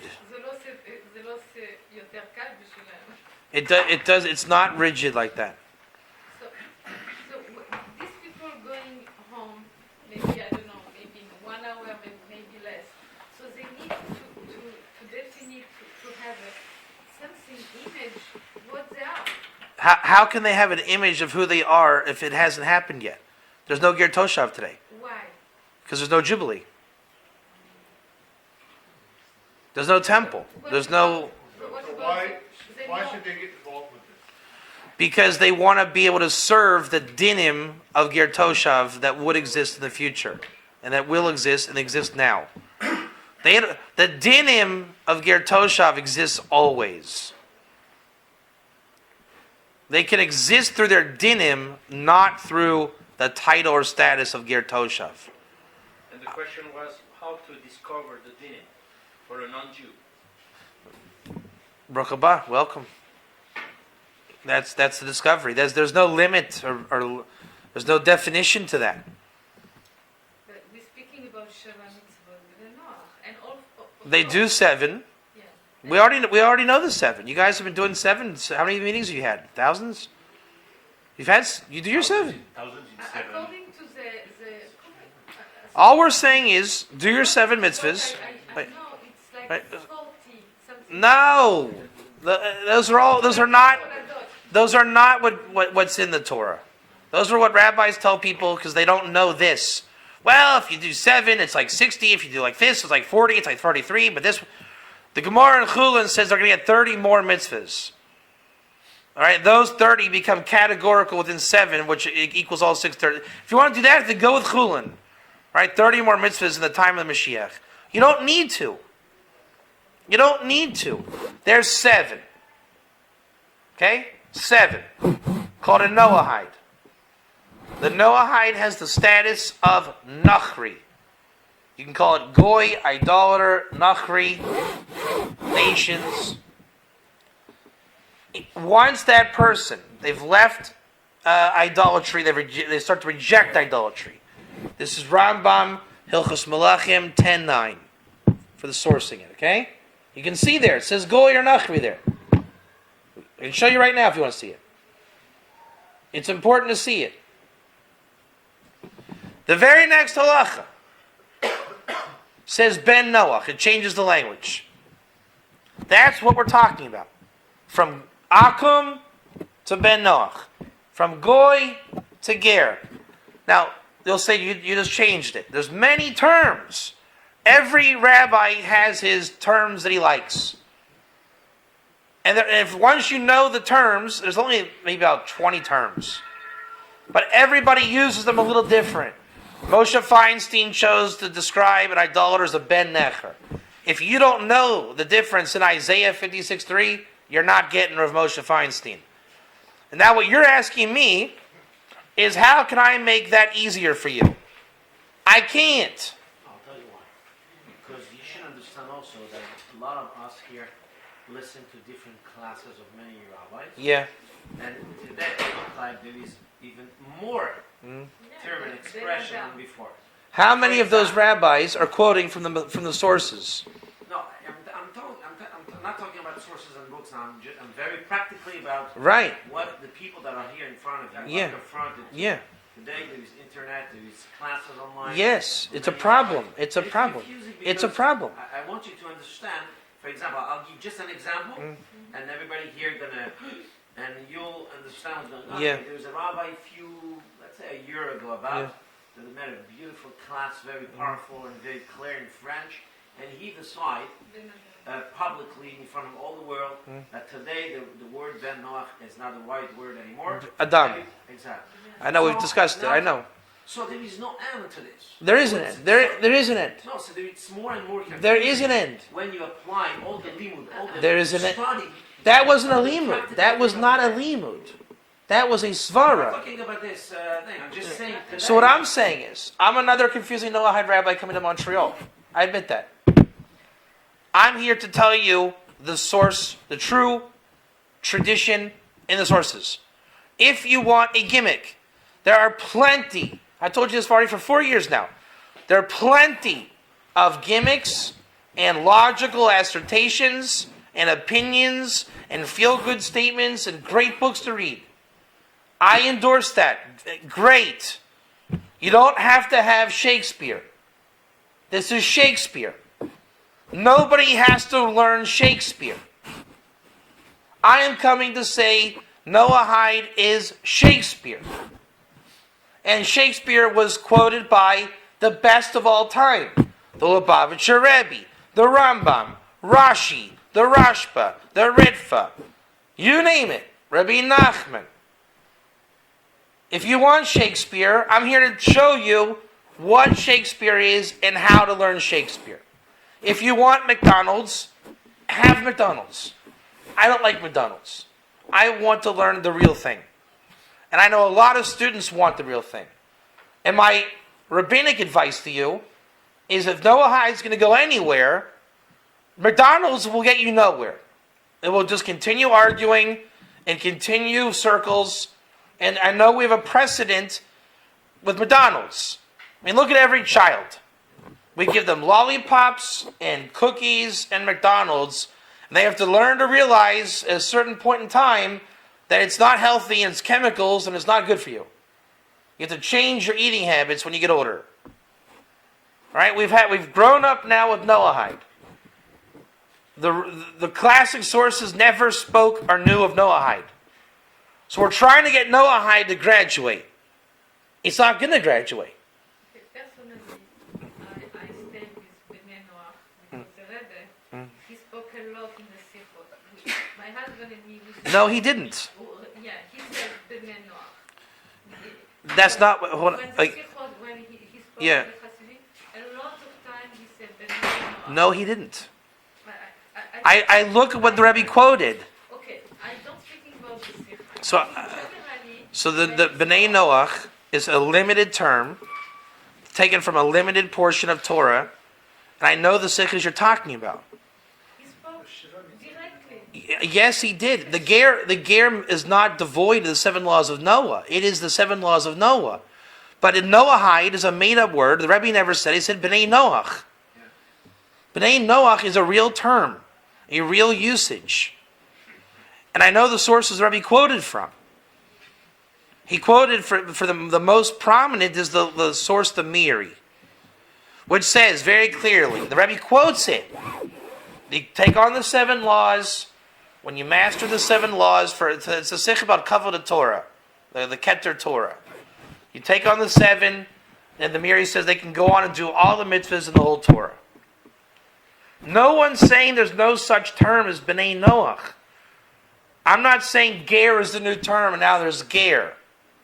We're saying all terms have to be brought to the table to understand Noahide.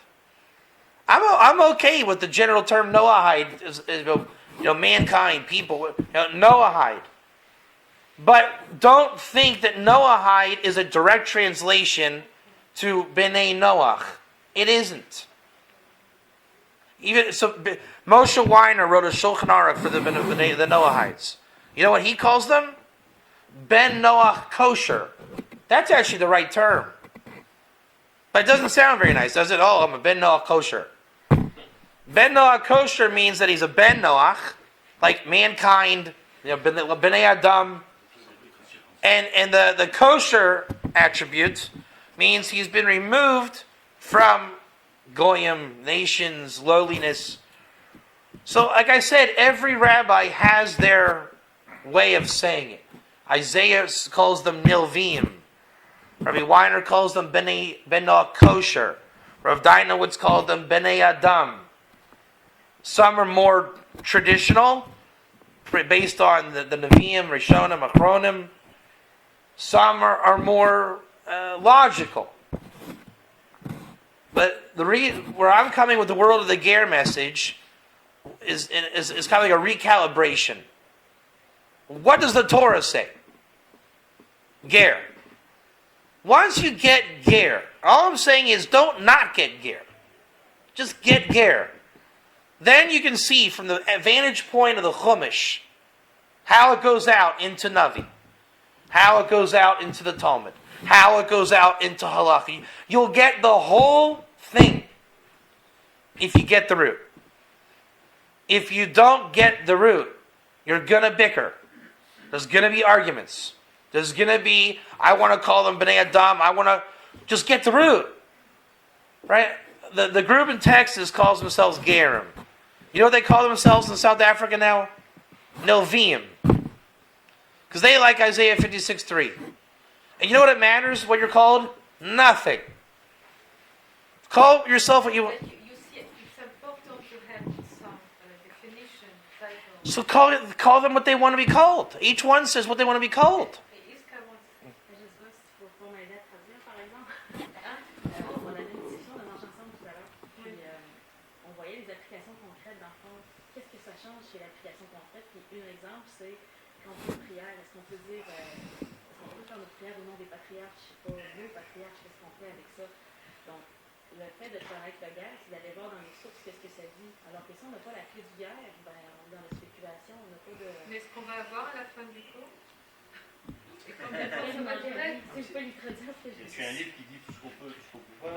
Ça revient à cette question. La question, je vais peut-être mal poser en anglais, mais en français, la question c'est est-ce qu'on est là ici pour apprendre un cours théorique, quelque chose qui va nous permettre de parcourir un certain nombre de choses, de comment on est arrivé à ce qu'on connaît maintenant avec les différents noms différents, ou ce qu'on veut, c'est appliquer une nouvelle méthode. C'est ça que je veux savoir. Est-ce que tout le cours qu'on va avoir aujourd'hui va avoir un impact sur l'application de comment on vit non-juif aujourd'hui, ou c'est juste qu'on apprend quelque chose de global? Right. Right. Do they want to know? Or do the Jews want to know? Yeah, I'm sure everybody here. You're sure? Yes. Because the Jews make them meshug, trying to figure out what they're called. Only the Jewish people want to know. By the way, the Rebbe does remember how we started the class? They're called Ger Toshav, not conquered under our hands. You can't call people that. They're called Ger Toshav. But in the future, the Rebbe says it's a nevuah from the words of the Rambam. In the, For now, how we just said there's no Ger Toshav until the end. how we call that? We're not at the end. The Rebbe says on the words of the Rambam, in the end of days, all the nations will be called Ger Toshav. We're not at the end. But we're not at the end. So if we're advertising a program, It's a problem. we're not having a problem. But there is. Because you're asking, how do we call the end when we're not at the end? I mean, I came here, to tell you the truth, we just came through a seminar we developed, okay? And we have certain problems that you touched on. One is, a big one, is to get the Jewish population to realize this is a priority, okay?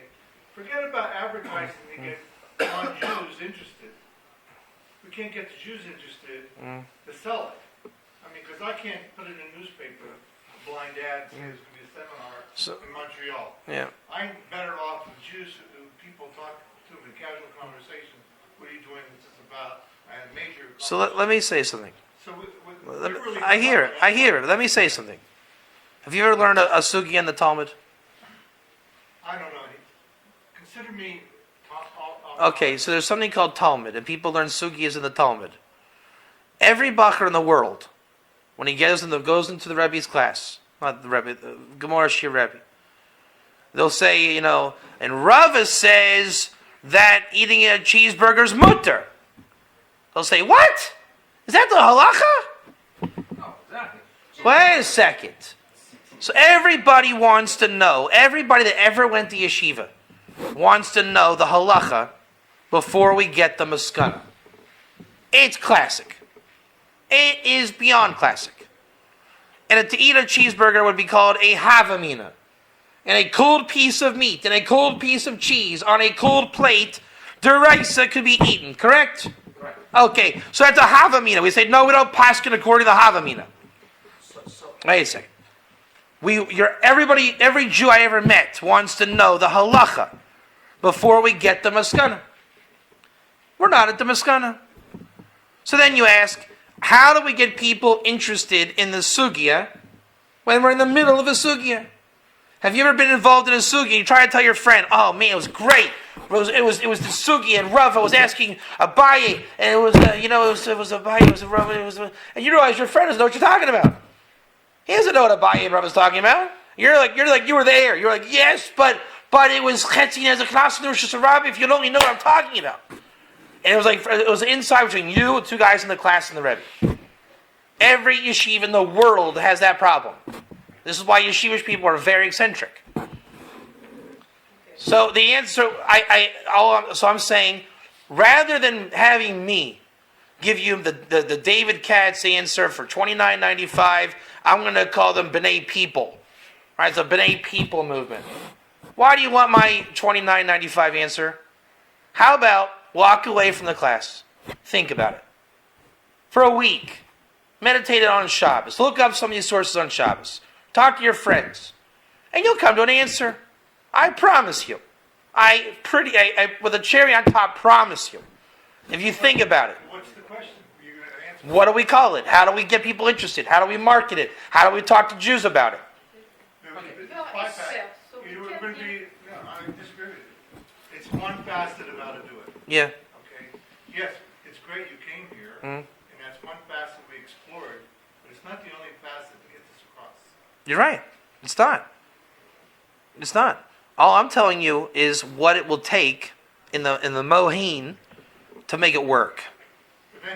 Eventually. But we have steps ahead of you. That's right. And This group, that's right. And I'll guarantee you, the more. papers with this group, But they know more. They've been through some of these experiences you're already describing. They're already committed. But they're not trying to figure out if they exist. They need to know how they can keep Shabbos like a ger.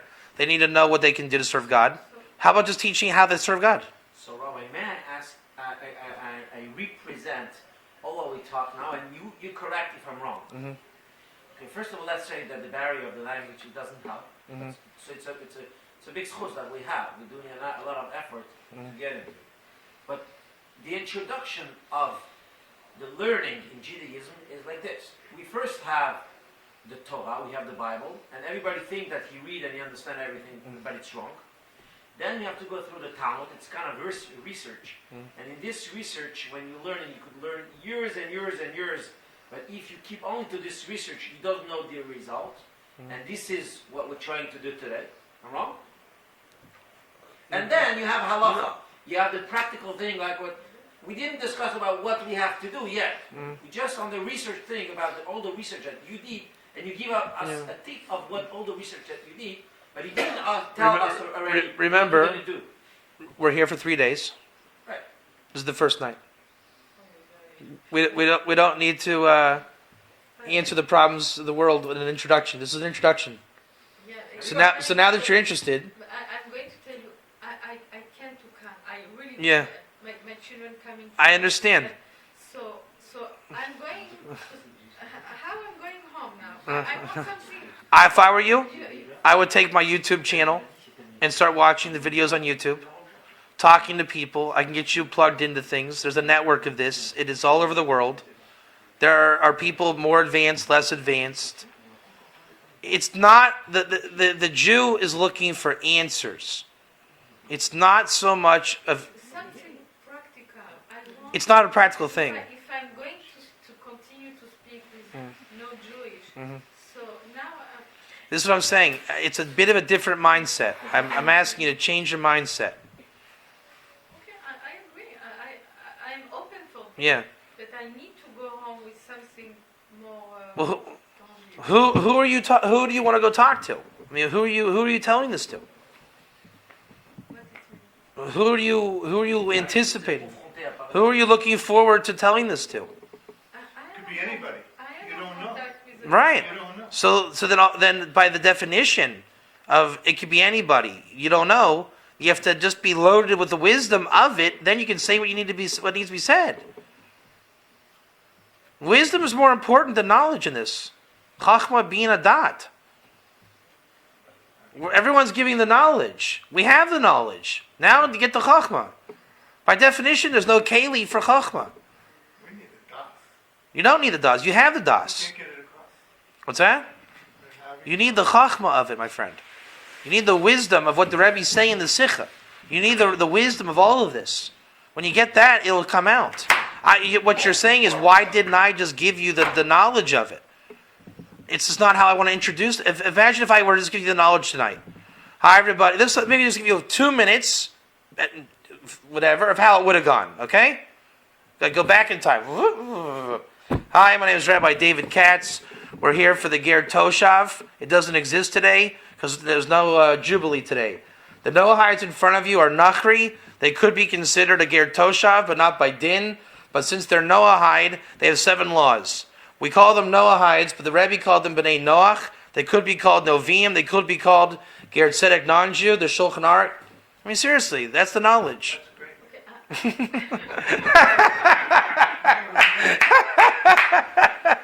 got lost in the words. That's usually what everybody says, funny enough. But you were primed for it, that's the thing. Est-ce que les 7 milliards de non-juifs ont besoin de savoir tout ça? Yeah. Oui, on a le pognon. Non, mais est-ce que c'est important ces choses-là pour... Parce que ça, c'est notre vraie mission à nous, hein, d'aller vers les 7 milliards. Oh, so he says he feel like he has a responsibility to go to the no-Jew and to explain something. So he says we need to explain to 7 billion people. Yeah, so that's a question. Now that's a good question. The non-Jew is in the Torah. He's been told in history he's not in the Torah. The Ger matters because he's in the Torah. The non-Jew is not in the Torah? That's what people think. Where's the non-Jew in the Torah? The nations. Where does it say the nations? I never saw it. C'est pas écrit dans les nations? Israël, les nations, nulle part. Where does it say it in to 5 books of Moses? Good things about people. Huh? No. Okay, there's references like that, but where are they mentioned in the Gerim? The Gerim are mentioned 40. Because Noah We're talking about the nation. existed before the Jewish nation existed. The what? Noah existed Yeah. before The only time the sons of Noah are mentioned is it's in the sons of Noah. Please let me finish. Noah existed before the Jewish nation existed. Yeah. Noah had a code of laws and ethics. Yes. People even before him. It's So we know that because they got punished for not following Yeah. something. Right. Therefore, there is a code of ethics for Mhm. people who are not Jewish. Yes. All right. So Where do we that- see it from Shemos onwards? Huh? Where do we see it from Shemos onwards? You don't get till, or, I don't know. I'm telling you, from Ger. There's 100 times in the Torah Ger is mentioned. 46 times. There's a different, like you say, innuendos, how it's mentioned. what it It's implies. hardly ever convert. And those innuendos are only based on which mitzvah it's been referenced to in the So I Chumash. answered your first question. How do we know about, That's not the answer. We don't poskin before we Sinai. don't poskim before, but we have a clear evidence that existed. Why do you need clear evidence when it's written after Sinai? Gerim. Okay, all right, so what's the problem? There's no problem. So I'm telling you. You say, Yeah, where do you find Gerim in the Torah? it's like, So you just told me it's there. I gave you the answer. I asked the question. Now I give you the answer. 46 times in the Torah it warns, don't taunt the Ger. Those are the non-Jews. The Gerim are called the 4th house of Israel. They're connected to Israel. They're Nilva to Israel. Cohen, Levi, Israel, Ger. They bring karbanos. They're attached to Israel for many reasons. The Geula, the Mashiach, the time of the redemption the Rebbe spoke about, the Ramchal says it explicitly, when we figure out how to attach Gerim to the previous 3 houses, Cohen, Levi, Israel, that is the redemption, which the Rebbe started by the B'nai Noach movement. He built the Kalim. He started the process. Before him, we didn't speak anything of B'nai Noach. He spoke of B'nai Noach. It was a very People argue that point. The Toronto even came out a whole video. This started a long time before the Rebbe. Yeah, Rashi spoke about it. Okay, I got this argument in Cleveland also, but the Rebbe made an openly known movement to reach out to the Noahites. Rav Hutner was also big into it, maybe before the Rebbe also. Fine. The point is, there was a movement Vendell Jones, all this in the 60s, 70s, and 80s. My co-author Chaim wrote a book called Path Righteous Gentile on this aspect. B'nai Noach was never meant to be the term.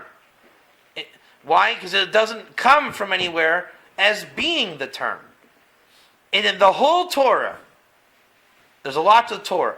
Kabbalah, Midrash, Halacha, Agadata, Talmud, Mishnah, Gemara, Chumash, Navi, Ksuvim.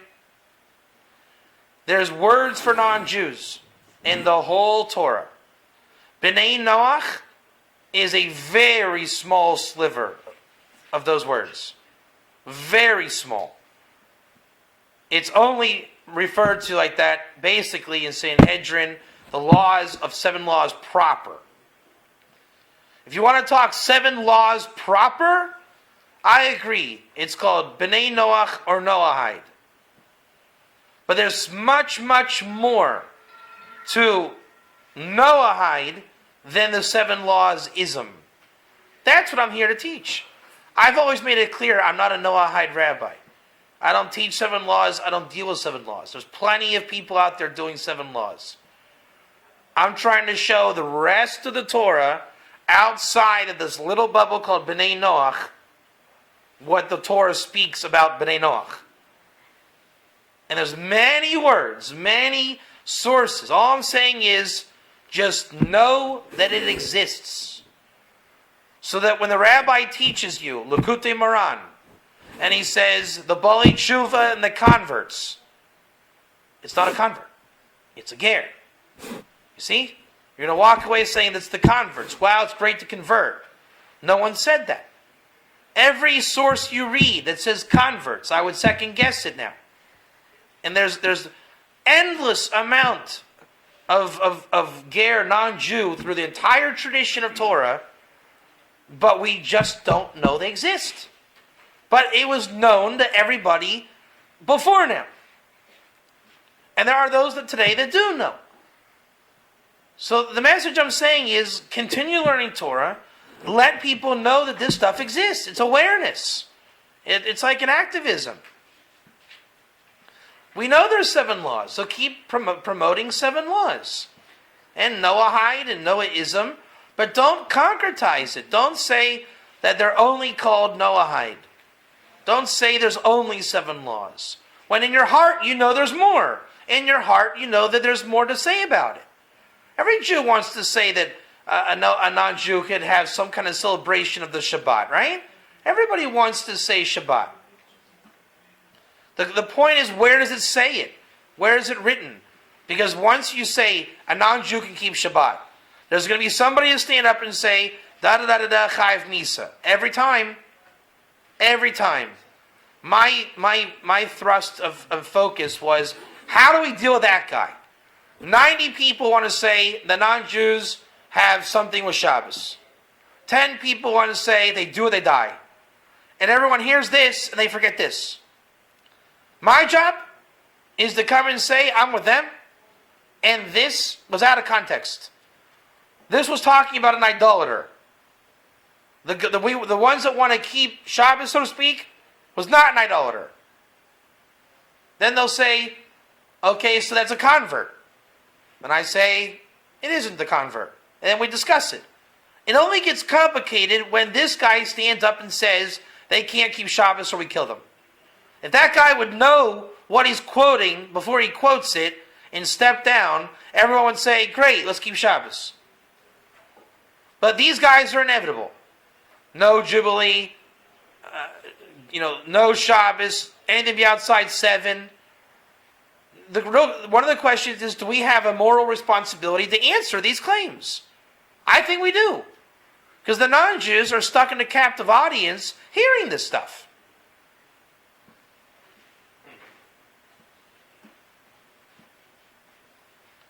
Tonight was an awareness seminar. To become aware. That's all. You need to be the guarantee people coming to hear the conclusion. There's no conclusion. Remember, the conclusion is in the time of the Mashiach. If there's a conclusion, it's Gula and everyone's Ger Toshav. between now and then, what conclusion? Yeah, what they're going to do, like today, tomorrow, and the day, how they're going to practice. Business as usual. I think you should say clearly something. Yeah. Sometime if someone is sick, you have to go to a doctor and he give he tell you what you have to. Here you talking to a doctor that is not practicing. He's just telling you that he learned all about medicine. But if you will have a question, you should go to see a real doctor. I mean, doctor that practicing. But he know everything about medicine, and he'll not tell you what to do. He wants you to touch all what he learned in his life. All right. So usually, what people boil it down to is like, if you're being an activist, what's the cause? The non-Jews want to be able to learn Torah and keep a non-Jewish Shabbat. Again, they break malacha. So don't say, "Well, they keep." Again, they want to keep a non-Jewish Shabbat. They want to break malacha and learn Torah. What I have prescribed, doctor, right? What has been prescribed guarantees and validates that yearning from the nations and justifies the Jewish interaction with the nations on that point. Traduction peut-être. Yeah, no. I have an idea. Yeah. Earlier on, Rabbi Katz compared the original Torah, what we can include in Torah, and modern books or explanations or interpretations that you can pick whether looking for what you look for things in Torah or learn these modern books and take it for account that it's what you want to do. But that's a choice. We compared it as McDonald's or healthy food. So maybe the conclusion of today is we are. Our mission That's right. might be It's right. It's choice. It's choice. To eliminate the bad choices. That's right. That's good. That's right. Right, there it is. It really is that. I can be a ger, but just act as a Benoit. Okay? Yeah. Because That's right. there is no status. Right. So if I want to make the Shabbat, no. And the choice, right? The choice comes from looking at the Torah sources yourself. You have to work with the Torah. They need to be guided. Everybody needs to be guided. I'm talking to you. Jewish and That's right. So there's books over here. There's books. not enough books. They need a rabbi. Yeah. They do. They do. But So what is stressing here is that we do need a rabbi, but we need good rabbis. that's essential. We are not complaining. We have the good rabbis. It's essential. Yeah. It's essential. There has to be built infrastructure, community, rabbis learning the sources. It really, that is one good point. I really do speak to the rabbis. I mean, I speak through the crowds, but I think my main message really is to the rabbis. You know, maybe that's like a captive audience also. But For us, it's very interesting. yeah, that's right. It's not going to be easy to make a compte rendu, comment on dit, compte rendu, Summary or a report to my wife, who is a Christian passionate. When I go home tonight, you know. It's hard. Oh, ah, mon mari, je t'aime comme ça. Yeah. The reason my material never gets shared properly on Facebook and never gets spread, because it's like the joke about the Jewish guy who plays golf on Shabbos and hits a hole-in-one. Right? Who's he going to tell? Right? If you hit a hole-in-one on Shabbos, you can't tell anybody, because you're breaking Shabbos. So with my stuff, it's very hard to repeat. You just kind of have to experience it for yourself. And you're here. Yeah. You all got the message. I mean, yeah, that makes sense actually. You know, you guys were saying, I think I just heard the question. You're saying we heard it, but who are we going to tell? That's what I'm hearing. Like, you guys got it, but now how do I tell people? What happens tomorrow? You're saying, right? As long as you got the. I was here. I don't say for me. I say for people who consider Right. themselves like Noachai. Right. But so I'm saying you're concerned about who are you going to tell and what are they going to say and right things like that. How are they going to live like a Noachai? But how? Practically. But let's ask a different question. What did you learn today? You personally.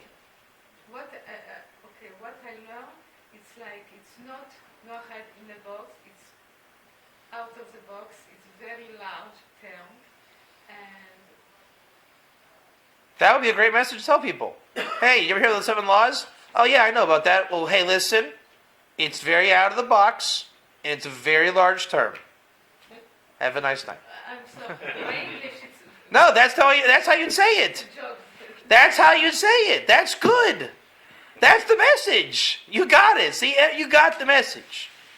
See, Did I? Huh? we're planning to have a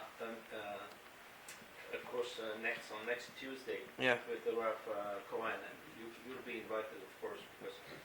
So I think that we should. French. Speak. You have 3 days to learn French. Merci. Très enchanté. You are not smart. The bottom line is, I think, can everybody agree with the what's your name again? Hannah. Kana? Can everybody agree that the message was as Kana said it? Then that's it. My job was just to blow it open to make sure you got the message. You got the message.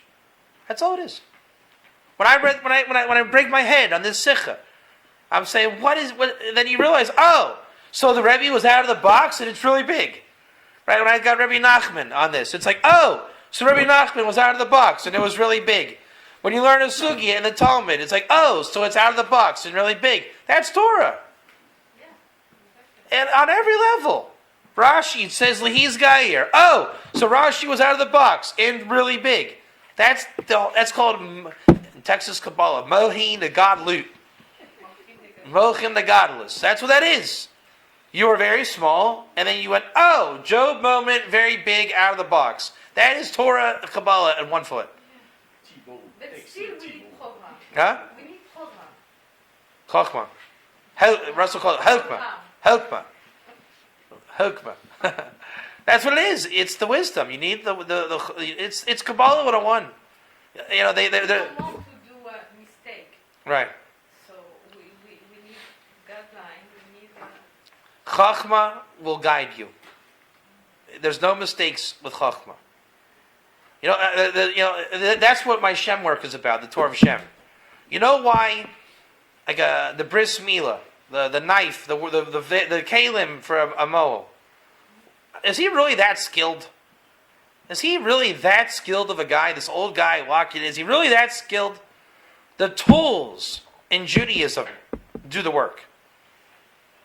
Right? It's like a sofer. Is a sofer really that brilliant? You know, he writes beautiful. Is he that smart? Or is it really the wisdom of the knife and the pen and the parchment? It just works. It comes out. I know guys that are sofer, they're not that bright. But it looks beautiful and perfect every time. Wisdom is really the craftsmanship of perfection for mankind. With wisdom, it comes out. Why did the Rebbe get it? Why did Rashi get it? Why did they get it? Why did they get it? They used chokhmah, wisdom. It just works. And the thing about wisdom, everybody can get wisdom. Everybody. Otherwise, Kabbalah is not true. And you don't need Kabbalah. But Kabbalah is true.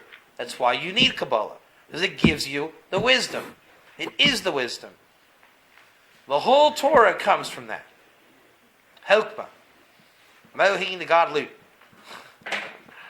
Thank you. Thank you. Eshekhay. Go ahead.